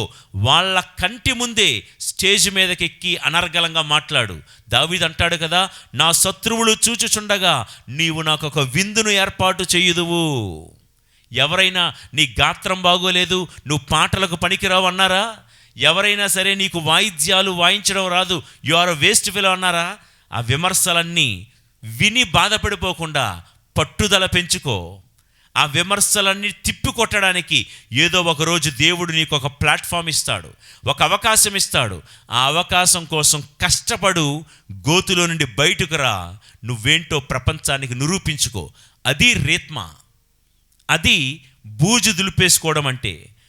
యేసు ప్రభు జీవితంలో చూస్తే నాకు అనిపిస్తుందండి, అంత పరిశుద్ధుడైన దేవుణ్ణి పట్టుకొని అన్ని మాటలు అనడానికి వాళ్ళకి నోళ్ళు ఎలా వచ్చాయా అనిపిస్తుందండి. ఆయన ఏమన్నారండి? ఆయన ఎవరికి ఏ అపకారం చేశాడండి? ఆయన భోజన ప్రియుడు అన్నారు, మద్యపానరతుడు అన్నాడు, పాపులకు సుంకరులకు స్నేహితుడు అన్నారు, మతి చలించిందన్నారు, దయ్యం పట్టినవాడా అన్నారు. ఇన్నిన్ని మాటలు అంటున్నా ఆ దుమ్మునంతటిని దులుపుకొని చివరికి ప్రియులకు దేవుని బిడలారా, విమర్శల జడివానలకు బెదిరిపోకుండా యేసయ్యను అన్న వాళ్ళు నిన్ను కూడా అనకుండా ఉండరు. యేసయ్య శిలువ శ్రమలు ధ్యానించాము కదా, అయ్యో పాపం అనుకోవడానికి అవన్నీ కాదు. ఆయనకే తప్పలేదు, ఆఫ్టర్ ఆల్ నేనెంత, నా బతుకెంత అనుకోవద్దు. ఆయన్నే నిందించారు, దూషించారు, నేనెంత, నన్ను దూషిస్తారు అని అనుకోవద్దు. కాబట్టి విమర్శల జడివానలకు బెదిరిపోకుండా రోజు వాక్కు అనే చీపురుతో ఆ దుమ్మునంతటిని దులిపేసుకో, ఊడ్చేసుకో. లోకాసు వార్త 10వ అధ్యాయము 10వ వచనంలో 10-11 ప్రభువు ఏమంటున్నారో తెలుసా? మా కాళ్లకు అంటిన మీ పట్టణమందలి దుమ్మును మీకు విరుద్ధముగా ఇచ్చటనే దులిపివేయుచున్నాము అని దులిపేసి మీరు వచ్చేయండి ఆ ఊరు నుంచి. మిమ్మల్ని ఎవరైతే తిరస్కరిస్తున్నారో, మిమ్మల్ని ఎవరైతే విమర్శిస్తున్నారో, కాదంటున్నారో, మీ పాద ధూళిని సైతం అక్కడ దులిపేసి మీరు అక్కడి నుంచి బయటికి వెళ్ళిపోండి అన్నాడు ప్రభు. కావున బైబిల్ గ్రంథంలో నీతిగా పవిత్రంగా బ్రతికిన వాళ్ళు చాలామంది విమర్శలు, నిందలు ఎదుర్కొన్న వాళ్ళు ఉన్నారు. ప్రియులకు దేవుని బిడలారా, ఎస్తేరు గ్రంథం 10వ అధ్యాయం 3వ వచనంలో మొర్దెకై అనేవాడు ఉన్నాడు. ఈ మొర్దెకైని అందరూ అభిమానించారు, కానీ అందరూ కాదు. ఒకడున్నాడు, మొర్దెకై అంటే అందరికీ ఇష్టమే, చివరికి రాజు కూడా ఇష్టమే. కానీ ఒకడికి నచ్చలేదు, వాడే హామాను. అమాలేకీయుడైనటువంటి హామాను, వాడికి నచ్చలే. ప్రియులారా, మనం అందరికీ నచ్చచ్చు, చాలామందికి నచ్చచ్చు, కానీ అందరికీ నచ్చాలని లేదండి. అక్కడ మొర్దెకైని అందరూ మెచ్చుకున్నారు, అందరికీ నచ్చాడు, హామానుకి నచ్చలేదు. ఎవరికి నచ్చం మనం? హామాను ఎలాంటి వాడో మీరు చదువుకోండి, అలాంటి వాళ్ళకే నచ్చం మనం. నిజంగా మంచివాడిని నచ్చలేని వాళ్ళు హామాను లాంటి వాళ్ళే. మంచి చేస్తున్న ఒక వ్యక్తి నీకు నచ్చటం లేదంటే నువ్వెవరో తెలుసా? హామాను. హామాను ఎవడు? అమాలేకీయుడు. గత ఎపిసోడ్స్లో అమాలేకీయుడు వాడెవడు? The one who sweeps you away completely. నాకెడివాడు, వాడిని చంపు లేదా చస్తావు అనే ఎపిసోడు ఈ జూబులి యాత్రలోనే మనం ధ్యానించాము. ఆ అమాలేకీయుడు ఈ హామాను. ప్రియులకు దేవుని బిడ్డలారా, మనల్ని ఇష్టపడిన వారు ఎప్పుడూ ప్రతి చోట ఉంటూనే ఉంటారండి. మనం ఎంత మంచి చేసినా, మనం ఎంత ప్రేమను చూపిస్తున్నా అందరూ మనల్ని ఇష్టపడరండి. అందరూ ఇష్టపడరు. అది యేసయ్యకే సాధ్యం కాలేదు. విన్నారా? అది యేసయ్యనే అందరూ ఇష్టపడలేదు. మరి మనల్ని ఎందుకు ఇష్టపడతారండి? ఇష్టపడకుండా, ఇప్పుడు ఒక సామెత ఉంది, నచ్చినమ్మ ఏం చేసినా ఓకే అంటారంట. నచ్చలేదనుకో, నువ్వెంత మంచి పని చేసినా కూడా విమర్శిస్తూనే ఉంటారు. నేను ఎప్పుడు చెప్తాను కదా, జాలాది గారు ఒక సినీ రచయిత రాసినటువంటి ఆ పద్యం, అయినవాడు పాడితే కోకిలంటారంట, కానివాడు పాడితే కాకంటారంట. పాట సేమ్, గాత్ర స్వరం కూడా సేమ్, కానీ అయినోడు పాడితే ఆడి కాకిలా పాడినా సూపర్గా పాడారండి, కోకిల అంటారంట. కానీ కానివాడు, మనవాడు కాకపోతే ఏం చేసినా విమర్శిస్తూనే ఉంటారు. అది ప్రపంచం. ఇట్లాంటి ప్రపంచంలో యేసయ్య బ్రతికారు, మొర్దెకై బ్రతికాడు, తల్లి మరియమ్మ పరిశుద్ధురాలు ఆమె బ్రతికింది, మీరు నేను బతుకుతున్నాం. మనం చేయాల్సింది ఏంటి తెలుసా? రీత్మా అనే చీపురు పట్టుకొని విమర్శలు, నిందలు అనే సాలెగూళ్ళు దులిపేసే వాళ్ళముగా మనం ఉండాలి. ఓకే. ఇక మూడవది, రీత్మా మనకు నేర్పించే పాఠం, దుర్బోధ తొలగించాలి. చీపురు పట్టుకొని ఏం చేయాలి? లోకంలో ఈ రోజుల్లో చాలా చెడు బోధలు, దుర్బోధలు వినబడుతూ ఉన్నాయి. విందాం ఒకసారి ఇర్మియా గారు ఏమంటున్నారో. ఇర్మియా గ్రంథం 23వ అధ్యాయం 25 నుండి 29 వచనములు. నా పేరు మీదుగా కళ్ళ ప్రవచనములు పలుకు ఆ ప్రవక్తలేమి చెప్పుచున్నారో నేను వింటిని. నేను వారికి కలలో నా సందేశమును వినిపించితనని వారు పలికితిరి. ఈ ప్రవక్తలు తాము సృజించుకున్న అబద్ధ సందేశములతో నా ప్రజలను ఇంకను ఎన్నాళ్ళు అపమార్గము పట్టింతురు? వారు తాము చెప్పు స్వప్న వృత్తాంతముల ద్వారా నా ప్రజలు నన్ను విస్మరింతురని భావించుచున్నారు. పూర్వము తమ పితరులు బాలును కొలిచి నన్ను మరిచిపోయినట్లే జరుగునని తలంచుచున్నారు. కలగన్న ప్రవక్తను తన కలను వివరింపనిండు, కానీ నా నుండి సందేశమును వినిన ప్రవక్త దానిని యథార్థముగా ప్రకటింపవలెను. ధాన్యముతో చెత్తకు ఏమి సంబంధము? వింటున్నారా ఈ మాట? ధాన్యముతో చెత్తకు ఏమి సంబంధము? నా వాక్కు నిప్పు వలె దహింపదా, సమ్మెట వలె రాళ్లను బద్దలు చెయ్యదా? Very clear. ఇర్మియా గారి రోజుల్లోనంట కొంతమంది అబద్ధ ప్రవక్తలు, తప్పుడు బోధలు చేసేవాళ్ళు, తప్పుడు సందేశాలు, తప్పుడు ప్రసంగాలు చెప్పేవాళ్ళంట. ఏంటట? మాకు దర్శనాలు వచ్చాయి, మాకు దేవుడు ఈరోజు ఉదయాన్నే కలలో కనబడ్డాడు, దేవుడు కలలో కనబడి ఇదిగో నాకు ఈ దర్శనాన్ని చెప్పమన్నాడు, నాకు ఈ ప్రసంగం చెప్పమన్నాడు అని చెప్పి తమ సందేశాలకు కొంచెం కలరింగ్ ఇస్తారనమాట. ఎందుకంటే ప్రజలు నమ్మాలి కదా. ఏమని? మాకు దర్శనాలు వచ్చాయి, దేవుడు దర్శనములో నాకు ఇది చెప్పమన్నాడని చెప్పేవారంట ఆ రోజుల్లో. ఆ రోజుల్లోనా, ఈ రోజుల్లో కూడానా? ప్రియులకు దేవుని బిడలారా, ప్రభువు చెప్తున్న మాట ఇర్మియా ద్వారా ఏంటో తెలుసా? ధాన్యమనే నిజమైన నా వాక్కునకు ఈ చెత్తతో ఏం పోలిక?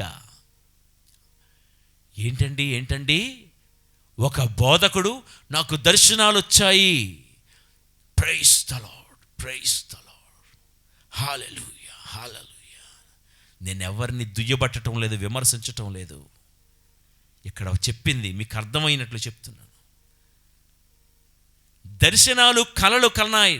దర్శనాలు కలలు ముఖ్యం కాదు, వాక్కు ముఖ్యం. ఉన్నది ఉన్నట్లుగా జీవగ్రంథమైన బైబిల్ గ్రంథంలో ఉన్న వాక్యాన్ని ఉన్నది ఉన్నట్లుగా వివరించడం ముఖ్యం. నాకు దర్శనాలు వచ్చాయి, నాకు కలలు వచ్చాయి, అవన్నీ ఎందుకు? బోటకపు మాటలు, బోటకపు ప్రవక్తలు, బోటకపు ప్రవచనాలను ఆ రోజుల్లో ఇర్మియా ప్రవక్త ద్వారా దేవుడు దుయ్యబడుతూ, ధాన్యంతో పోల్చినచో ఈ పొట్టు విలువ ఏ పాటిది అంటే, దర్శనాలు కలల కంటే ఏం గొప్పది? వాక్కు గొప్పది కాదంటారా? నీకొచ్చిన దర్శనాల కంటే, నీకున్న కలల కంటే ఏం గొప్పది? వాక్కు గొప్పది. ఎందుకంటే ఈ వాక్కే శరీరధారుడై మన మధ్య అవతరించెను యేసుక్రీస్తు ప్రభువు. ఆయనను మించింది ఎవరూ లేరు. ఇక ఈ రోజుల్లో చాలామందికి చాలా దర్శనాలు, చాలా కలలు. ఈ మాట ప్రియులారా ఏ ఒక్కరిని ఉద్దేశిస్తున్నవి కావు, నేను చెప్పడం కాదు. మీరు చూస్తున్నారు, మీరు వింటున్నారు. ప్రజలు కూడా కొంతమంది వారి మాయల్లో పడిపోతున్నారు. దర్శనాలు కలుగుతున్నాయి, ఇక్కడ ఫలానా అద్భుతాలు జరుగుతున్నాయి అంటే అక్కడికి పరిగెట్టిపోతున్నారు జనాలు. మన జీవిత యాత్రలో మనం కాన్సన్ట్రేట్ చేయాల్సింది దర్శనాల మీద కాదు, వాక్కు మీద.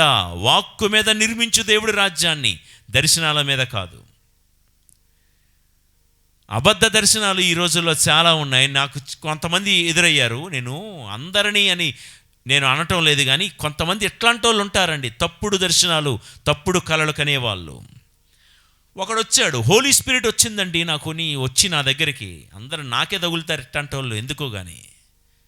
షాబలాబా షాబారాబార షబా షబా షబా షబా అన్నాడు. ఏంటయ్యా బాబు అంటే, రాత్రి ఉదయాన్నే 3 గంటలకి నాకు దర్శనము కలిగింది. ఎలా అలా అలా అలా ఎలా ఎలా అలా దివ్యకారుణ్య ప్రభు నా కలలో కనబడి నాతో మాట్లాడారు, నాతో చెప్పారు. నీ బ్యాక్గ్రౌండ్ ఏంటో, నీ బతుకేంటో అందరికీ మళ్ళా తెలుసు. మళ్ళీ దివ్యకారుణ్య ప్రభుని వాడేసుకోవడం, మళ్ళీ యేసు ప్రభుని వాడేసుకోవడం, మళ్ళీ తల్లి మరియమ్మను వాడేసుకోవడం దర్శనాల కోసం. షబరాబా షబరాబా praise the lord, praise the Lord అన్న నా దగ్గరికి వచ్చాడు. అరే బాబు ఏంటి చెప్పు, praise the lord, praise the Lord. దర్శనం వచ్చిందండి నాకు, ఇలా ఎర్రటి అగ్నిగోళము అని వివరించాడు. నా ముందే కూర్చున్నాడు, నేను కొంచెం పై కుర్చీలో ఇలా కూర్చున్నాను. అట్లా చూస్తుంటే పై జోబీలో చార్మినార్ సిగరెట్ ప్యాకెట్ ఉంది. I'm not at all exaggerating అండి, నేనేదో అతిశయోక్తిగా మాట్లాడుతున్నాను అనుకోకండి. మాట్లాడితే దేవుడు నన్ను శిక్షించుగాక. సిగరెట్ ప్యాకెట్ ఉంది, మాట్లాడుతున్నాడు కదా. మాట్లాడుతున్నప్పుడు పళ్ళన్నీ కూడా గారపట్టి ఉన్నాయి. ఈ కైనీలు, జరదాలు ఇవన్నీ తాగితే పళ్ళన్నీ కూడా ఎలాగా నాచుపట్టి గారపట్టి ఉంటాయి, అట్లా ఉంది పళ్ళు అంతా కూడా. నాలుకంతా ఒక రకమైన ఏదో వేసుకుంటే వాసన వస్తుందో చూసారా, ఒక దుర్గంధం వస్తుంది నోట్లో నుంచి. ఎవరో తర్వాత చెప్పారు, వాళ్ళ ఇంట్లో రోజు కయ్యాలు, గొడవలు, కేకలేనట. ఊర్లోకి వెళ్తే రోజు కయ్యాలేనట. ఇతనొచ్చి నాతో ఏం చెప్తున్నాడు, ఎంత ధైర్యం అంటే, నాకు దర్శనాలు వచ్చాయని. మరి ఎక్కడ ఏం చూశాడో. ప్రియులారా, I'm recommending all of you to watch the movie Trance, TRANCE, Trance. అందులో చెప్పినవన్నీ వాస్తవాలే, అలాగే జరుగుతున్నాయనేది నా ఉద్దేశం కాదు. కానీ అలాంటివి కూడా జరుగుతున్నాయి, అలాంటివి కూడా జరుగుతున్నాయి. మతం ముసుగులో, బోధకులనే ముసుగులో వ్యాపారము చేయడం జరుగుతూ ఉంది. దేవుడు ఏమంటున్నాడంటే, ఇలాంటి పొట్టును సంఘములో నుండి ఊడ్చేయమంటున్నాడు. రేత్మా.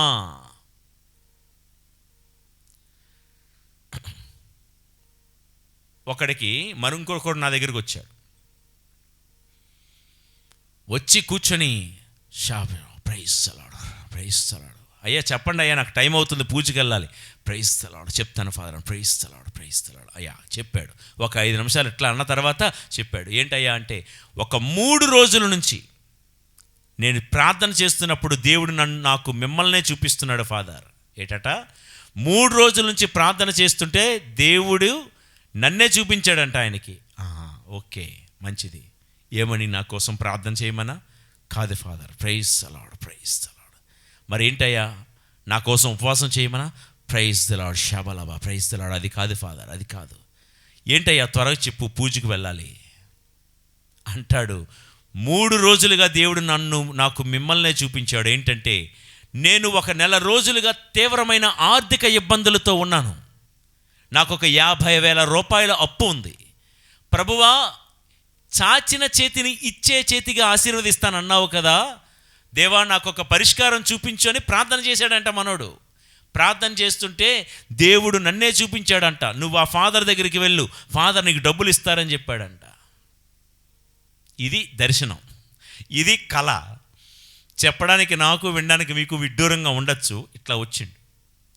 వస్తే నేనన్నా, ఎందుకంటే నా గురు జీవితంలో మొదట్లో చాలా మోసపోయిన తర్వాతే కదా కొన్ని పాఠాలు నేర్చుకుంటాం. చాలా అనుభవాలు ఉన్నాయి. నేను అన్నాను వెంటనే తేరుకొని, అయ్యా, దేవుడు నీకు చెప్పినట్లుగా నాకు కూడా చెప్పాలి కదా. అదెట్టా ఫాదర్, మీకెందుకు చెప్తారంటే, ఇప్పుడు పేతురు కొర్నేలితో దేవుడు చెప్పాడు కదా, అదే దేవుడు పేతురు దగ్గరికి కూడా వచ్చి చెప్పారు కదా. బ్యాలెన్సే కదా. కొర్నేలితో మాట్లాడాడు దేవుడు, పేతురుతో కూడా మాట్లాడారు కదా. ఇప్పుడు దేవుడు దర్శనంలో నీతో మాట్లాడితే నాతో కూడా మాట్లాడి నాతో కూడా చెప్పాలి కదా, పలానా వ్యక్తి వస్తాడు, 50,000 రూపాయలు ఇచ్చి పంపించని. నాతో చెప్పనే, అప్పుడు చూద్దాంలే అన్నాను. సర్రమని కుర్చీ వెనక్కి చూస్తే కుర్చీ పడిపోయింది. సర్రమలేశాడు. అంతవరకు ఎట్టా షాబాలాబా షాబాలాబా షాబాలాబా అన్నాడు. నేను ఎవరిని సారీ అండి, ఎవరిని నేను విమర్శించడం లేదు. అంతవరకు ప్రైజ్ ది లార్డ్ అన్నాడు.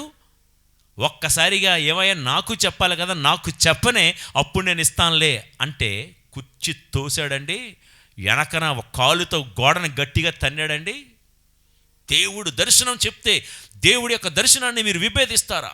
మీరు శాపం పాలైపోతారు, ఇవైపోతారు, ఇవైపోతారని నాకు శాపనార్థాలు పెట్టి పెట్టి పెట్టి పెట్టి వెళ్ళాడు.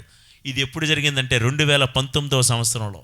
నన్ను క్షమించండి, 2020వ సంవత్సరం అనుకుంటా. 2000 అంటే నెక్స్ట్ ఇయరే. పాపం కరోనా వచ్చి ఆయన చనిపోయాడు. శపించినటువంటి వ్యక్తి కరోనా వచ్చి చనిపోయాడు. ఇప్పటికీ నేను ఆ వ్యక్తి ఆత్మశాంతి కోసం ప్రార్థన చేస్తూనే ఉన్నాను. నేను చెప్పే మాట ఏంటంటే, ప్రియులారా, ఇలాంటి దర్శనాలు ఇర్మియా గ్రంథం చదవండి. నేను చెప్పాను కదా, ఇర్మియా గ్రంథం 23వ అధ్యాయము 25 నుండి 29. నిజంగా దర్శనావరం లేదా అండి అంటే ఉంది. దర్శనావరం లేదు అని నేను అన్ను, ఉంది. కానీ దర్శనావరానికి తగ్గట్టుగా నీ జీవన శైలి ఉండాలి. నేను గురువైన ప్రారంభంలో మరొక ఉదాహరణ, మరి ఇది చెప్పచ్చో లేదో కానీ ఆత్మ నాలో ప్రేరేపిస్తుంది కాబట్టి చెప్పేస్తున్నాను. ఒక గురువు చాలా పెద్ద ఆయన, మంచి ప్రసిద్ధికి ఎక్కినటువంటి ఒక గురువు. ఆయన ఒకసారి నేను పనిచేస్తున్న చోటికి వచ్చారు. అప్పటికి ఇంకా చిన్న గురువునే. ఆయన వచ్చి రాగానే, అంటే పరిశుద్ధాత్మ శక్తి ఉంది అని ప్రజలందరూ నమ్ముతున్న ఒక గురువు. కాఫీ తాగుతుంటే ఉన్నట్టుండి కాఫీ తాగడం మానేసి ఆయన కూడా ఇలాగే మరి భాషావరం కలిగినట్లుగా ప్రార్థన చేస్తూ అన్నాడు, the lord is calling you యుగల్. నువ్వు చాలా బాగా పనిచేస్తున్నావని నీ గురించి చాలా విన్నాను ఇక్కడ. బాగా నీ గురించి అందరూ మంచిగా చెప్తున్నారు, నువ్వు బాగా వాక్కు చెప్తున్నావంట అని చెప్పి మొత్తానికి 2-4 మాటలు మాట్లాడి, మళ్ళా కొంచెం ఏదో భాషలో మాట్లాడి, దేవుడు నాకు చెప్తూ ఉన్నారు, నేను త్వరలోనే ఒక కొత్త కాంగ్రిగేషన్ ప్రారంభించబోతున్నాను. అది గురువులకు సంబంధించిన ఒక సంస్థ. నీవు ఆ సంస్థలో చేరమని దేవుడు ఆదేశిస్తున్నాడు. ఇది దేవుడి పిలుపు. నేను అనుకున్నాను, దేవుడి పిలుపు ఇప్పుడేంట్రా బాబు, సెమినరీలో జాయిన్ అయిన రోజు నన్ను పిలిస్తేనే కదా జాయిన్ అయ్యాను అనుకున్నా మనసులో. నేను అన్నాను, అట్ట కాదు ఫాదర్, నేను విశాఖపట్నం ఆర్చ్డైసిస్కి గురువుగా ఉండాలని నేను వచ్చాను. నేను విశాఖపట్నానికి సంబంధించిన గురువుగానే ఉంటాను, ఆ గురువుగానే పని చేస్తాను నా జీవితం అంతా. నేను వేరే చోటుకు వచ్చే పనే లేదు, అవసరమే లేదన్నాను నేను. ఆయన అంతవరకు భాషల్లో మాట్లాడే వ్యక్తి ఉగ్రుడైపోయి టేబుల్ మీద నుంచి లేచి ఇంకా మరి ఏదో భాష దబదబ మాట్లాడారు, అది నాకు రాదు, నాకు తెలియదు కూడా. మాట్లాడి యూ డర్టీ ప్రీస్ట్ ఇది అది అని నన్ను నిందించి డయాసిస్ని కూడా ఇష్టం వచ్చినట్లు తిట్టాడండి. నాకు అక్కడ కోపం వచ్చేసింది. నన్ను తిట్టినంతసేపు చాలా సౌమ్యంగా, చాలా వదకు కొనిపోబడిన గొర్రె పిల్లలాగే విన్నాను. మీ డయాసిస్ ఒక వేస్ట్ డయాసిస్, డర్టీ డయాసిస్, ఎక్కడుంటే ఏంటి చెత్త చెదారం అని రకరకాలుగా నచ్చినట్టు మాట్లాడితే నేను తట్టుకోలేక, అప్పుడు చిన్న గురువుని కదా, ఇంత పరిపక్వత లేదు, నేను కూడా లేచా. ఫాదర్ నన్నేమంటానండి కానీ నా డయాసిస్ని ఏమనద్దు దయచేసి, మీకు నచ్చకపోతే నన్ను శపించి వెళ్ళిపోండి అన్న. ప్రియులారా, ఏం జరిగిందో నేను మీకు చెప్పను కానీ ఆ ఫాదర్ గారి పరిస్థితి అత్యంత దయనీయమైన హీనమైన స్థితిలోనికి తర్వాత దిగజారిపోయాడు ఆయన. నేనేం చెప్తున్నానంటే ఈ ఉదాహరణలన్నీ కూడా ప్రియులారా మళ్ళా నన్ను మిస్కోట్ చేయకండి. దర్శన వరం లేదా? ఉంది, ఖచ్చితంగా ఉంది. భాషావరం లేదా? ఉంది, ఖచ్చితంగా ఉంది.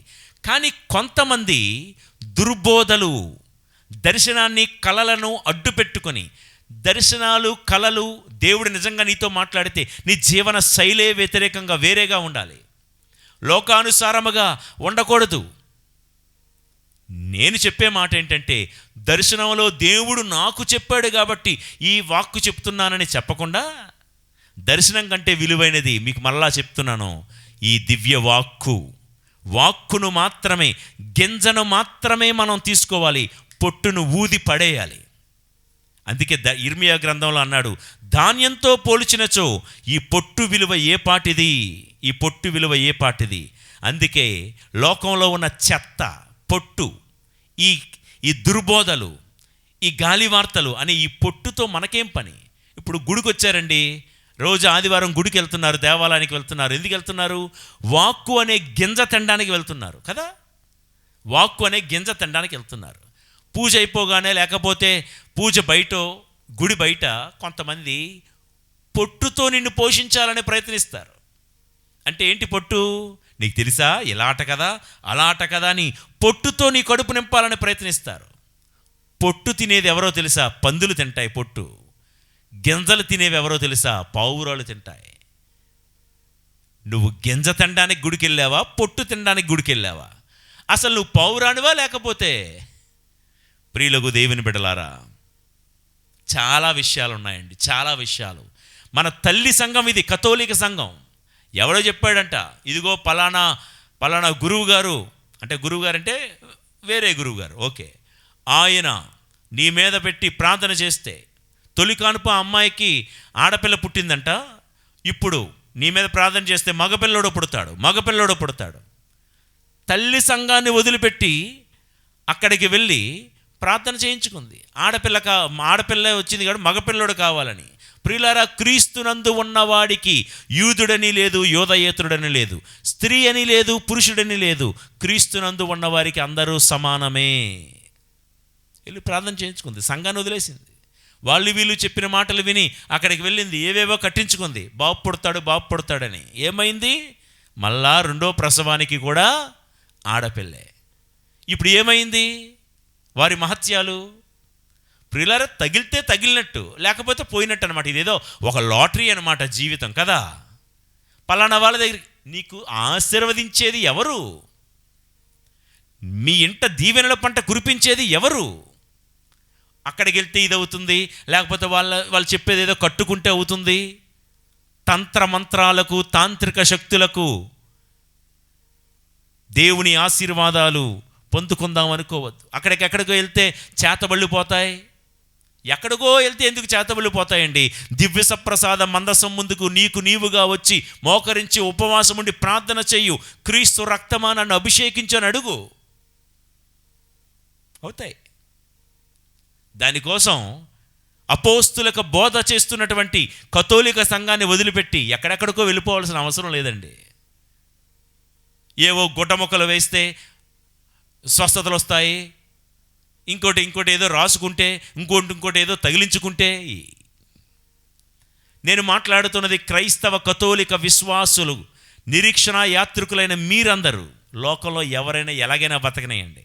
నేను చెప్పే ఈ వాక్కు, ఈ ప్రసంగం వేరే వాళ్ళ కోసం కాదు, యాత్రలో ఉన్న మీకోసం, నా కోసం. ఇటువంటి దుర్బోధలు ఏవైనా మన ఇంటి గడపలోనికి వస్తూ ఉంటే ఊడ్చి పారేద్దాం. యిర్మీయా ప్రవక్త ద్వారా అంటున్నాడు, గింజను దాచుకో, పొట్టును ఊడ్చి పారే. ఇక 4వది చివరి మాట చెప్పి ముగిస్తాను. చీపురు దేనికి ఉపయోగం? పోగొట్టుకున్న దాన్ని తిరిగి సంపాదించుకోవడానికి చీపురు వాడతారు. ఏదో పడిపోయింది, సోఫా ఎరకలో ఎక్కడో పడిపోయింది, చీపురు పెట్టి ఇట్లా అంటాం, వెంటనే దొరికిద్ది. పోగొట్టుకున్నది ఏదో. లూకాసు వార్త 15వ అధ్యాయం 8వ వచనంలో ప్రభువు ఒక ఉపమానం చెప్పారు. ఆ స్త్రీ తనకున్న 10 నాణేలలో 1 నాణం పోగొట్టుకుంది. ఆ 1 నాణం దొరికినంత వరకు చీపురు పట్టుకుని ఇల్లంతా ఊడ్చి దొరికినంత వరకు దాన్ని వెతుకుతూనే ఉంది. దొరకగానే ఎంతో సంతోషించింది. అడుగుదాం, అమ్మా 10 నాణాలు నీకు ఉన్నాయి కదా, ఒకే 1 నాణ్యం కదా పోయింది, మిగతా 9 నాణాలు ఉన్నాయి కదా, ఎందుకమ్మా చీపురు పట్టుకొని అంత ఊడుస్తున్నావు, అంత శ్రమ పడుతున్నావు అంటే బ్యాక్గ్రౌండ్ ఏంటంటేనంట, యూదుల సంప్రదాయం ప్రకారం పెళ్ళి చేసుకోబోయే వరుడు ఆ పెళ్లి కుమార్తెకు ప్రధానం రోజున, అంటే ఎంగేజ్మెంట్ రోజున 10 వెండి నాణాలు ఇస్తాడట. 10 వెండి నాణాలు. ప్రధానానికి పెళ్ళికి సుమారు 1 సంవత్సరం పాటు ఉంటుంది వాళ్ళకి గ్యాప్. ఇప్పుడు జోజప్ప గారికి మరియ తల్లికి ఎలా గ్యాప్ ఉందో అలా. అయితే ఈ 10 వెండి నాణాలు ఇచ్చిన తర్వాత మళ్ళా పెళ్ళి రోజున ఈ వధువు వరుడిచ్చినటువంటి 10 వెండి నాణాలు కూడా చూపించాలి. అప్పుడే పెళ్ళి ఖరారవుతుంది. ఈ 10 వెండి నాణాలలో ఏ 1 వెండి నాణాన్ని పోగొట్టుకున్నా పెళ్ళి క్యాన్సిల్ అయిపోద్ది. ఎందుకండి అంటే, ఆఫ్టర్ ఆల్ ఈ 10 వెండి నాణాలే నువ్వు శ్రద్ధగా చూసుకోలేకపోయావు, రేపు ఉదయం నా ఆస్తిని, నా ఇంటి పిల్లల్ని, నా ఇంటి బంగారాన్ని, నా ఇంటి పరువును నువ్వేం కాపాడగలవు? నువ్వు నాకు భార్యగా ఉండడానికి అర్హురాలువు కాదని వదిలేసి వెళ్ళిపోతాడంట. అందుకే ఈ స్త్రీ అయ్యో 10 వెండి నాణాలు, ఇది తన భవిష్యత్తు, తన జీవితం, తను ఆ వరుణ్ణి పెళ్లి చేసుకోవడానికి ఈ 10 వెండి నాణాలు ఎంతో అవసరం, తన లైఫ్ సెటిల్ అవ్వడానికి ఈ 10 వెండి నాణాలు అవసరం. అందులో ఒకటి పోయింది. పోగొట్టుకున్న దాన్ని వెతకడానికి ఆ తల్లి చీపురు పట్టుకుని ఊడుస్తూ ఉంది. ఆ 1 నాణం ఆ తల్లికి చాలా ఇంపార్టెంట్. ప్రియులకు దేవుని బిడలారా, ఈ బ్యాక్గ్రౌండ్లో మనం ఆలోచిద్దాం. ఈరోజు వాక్యం చెప్తున్న నేను, వాక్యం వింటున్న మీరు ఈ యాత్రలో ఏం పోగొట్టుకున్నారు? ఈ జూబిలీ యాత్రలో, ఈ పుణ్యయాత్రలో, మన గమ్యమైన పరలోక కనాను చేరే మన ఈ యాత్రలో ఇంతకు ముందున్న విలువలు ఏమైనా పోగొట్టుకున్నామా? ఇంతకు ముందున్న భక్తి, ప్రేమ, సంస్కారం, మర్యాద ఏమైనా పోగొట్టుకున్నామా? ఇంతకుముందు ఉన్నటువంటి ఆనందాన్ని, సంతోషాన్ని పోగొట్టుకున్నామా? ఇంతకుముందు దేవుడిచ్చిన అభిషేకాన్ని కోల్పోయామా? ఇంతకుముందు దేవుడు మీకు ఇచ్చే పాడే వరం, పాటలు పాడి దేవుని స్తుతించే అనుగ్రహం, చదివే పరిశుద్ధాత్మ అనుగ్రహం, ధీనత్వం, వినయం, ఇలాంటివన్నీ పోగొట్టుకున్నారా? ప్రియులకు దేవుని బిడలారా, దేవుడు ఎన్నో దీవెనలు మనకిచ్చాడు. కొరింథీయులకు వ్రాసిన మొదటి లేఖ 12వ అధ్యాయము 4వ వచనములోను, గలతీయులకు వ్రాయబడిన లేఖ 5వ అధ్యాయం 22వ వచనములోను ఆత్మఫలాలు ఎన్నిటినో గురించో వాక్కు మనకు బోధించింది. వాటిని నిలుపుకున్నామా, పోగొట్టుకున్నామా? ప్రియ దేవుని బిడ్డలారా, ఒకప్పుడు మనతో ఉన్న ఆ సంపద, ఆ దీవెనలు, ఆ అభిషేకం ఈరోజు కొన్ని కారణాల వలన, కొన్ని పరిస్థితుల వలన, కొంతమంది వ్యక్తుల వలన, కొన్ని అలవాట్లు, వ్యసనాల వలన పోగొట్టుకున్నామా?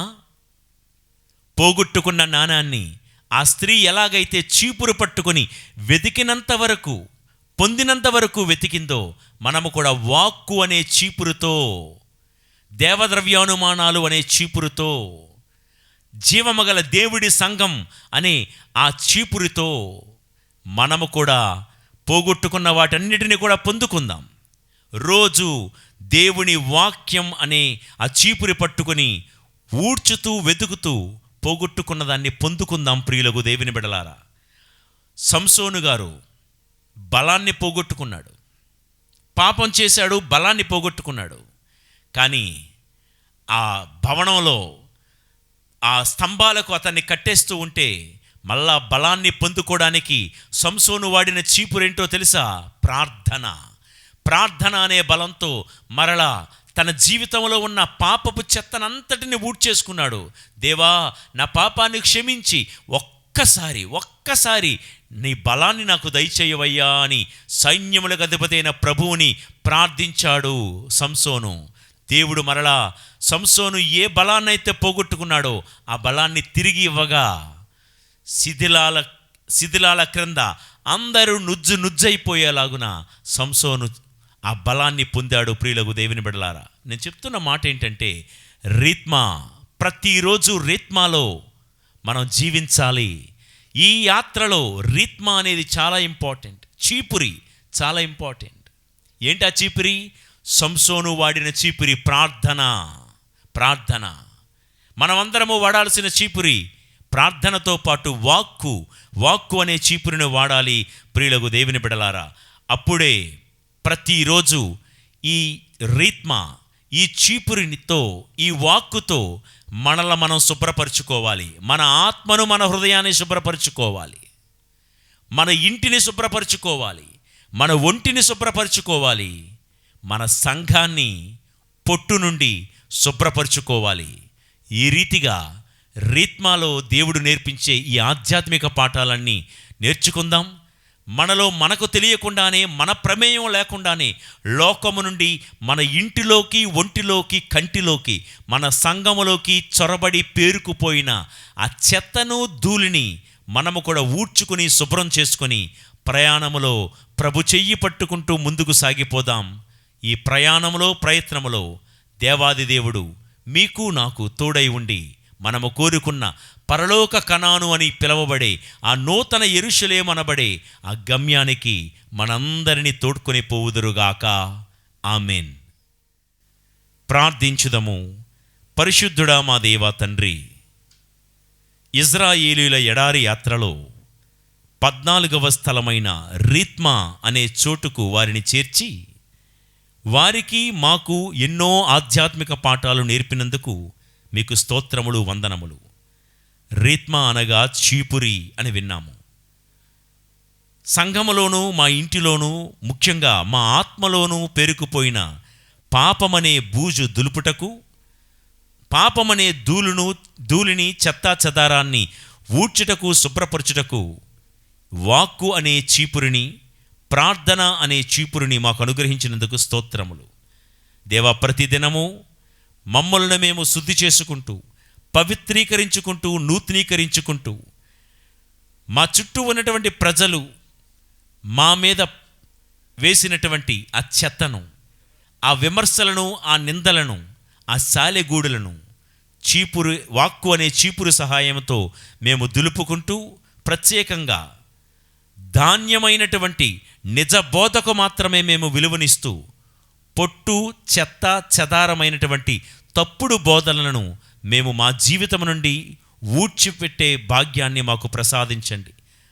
ప్రభువా, ప్రత్యేకించి ఆ స్త్రీ వలె మా జీవితంలో కూడా పోగొట్టుకున్న విలువలను, పోగొట్టుకున్న భక్తి జీవితాన్ని, అభిషేక జీవితాన్ని మరలా మేము తిరిగి పొందుకున్నటకు ఈ వాక్కు, ప్రార్థన అనే చీపురి, ఈ రీత్మా మా అందరికీ తోడ్పడే కృపను దయచేయమని మా నాథుడైన యేసు పవిత్ర నామములో ఈ ప్రార్థన చేయుచున్నాము తండ్రి.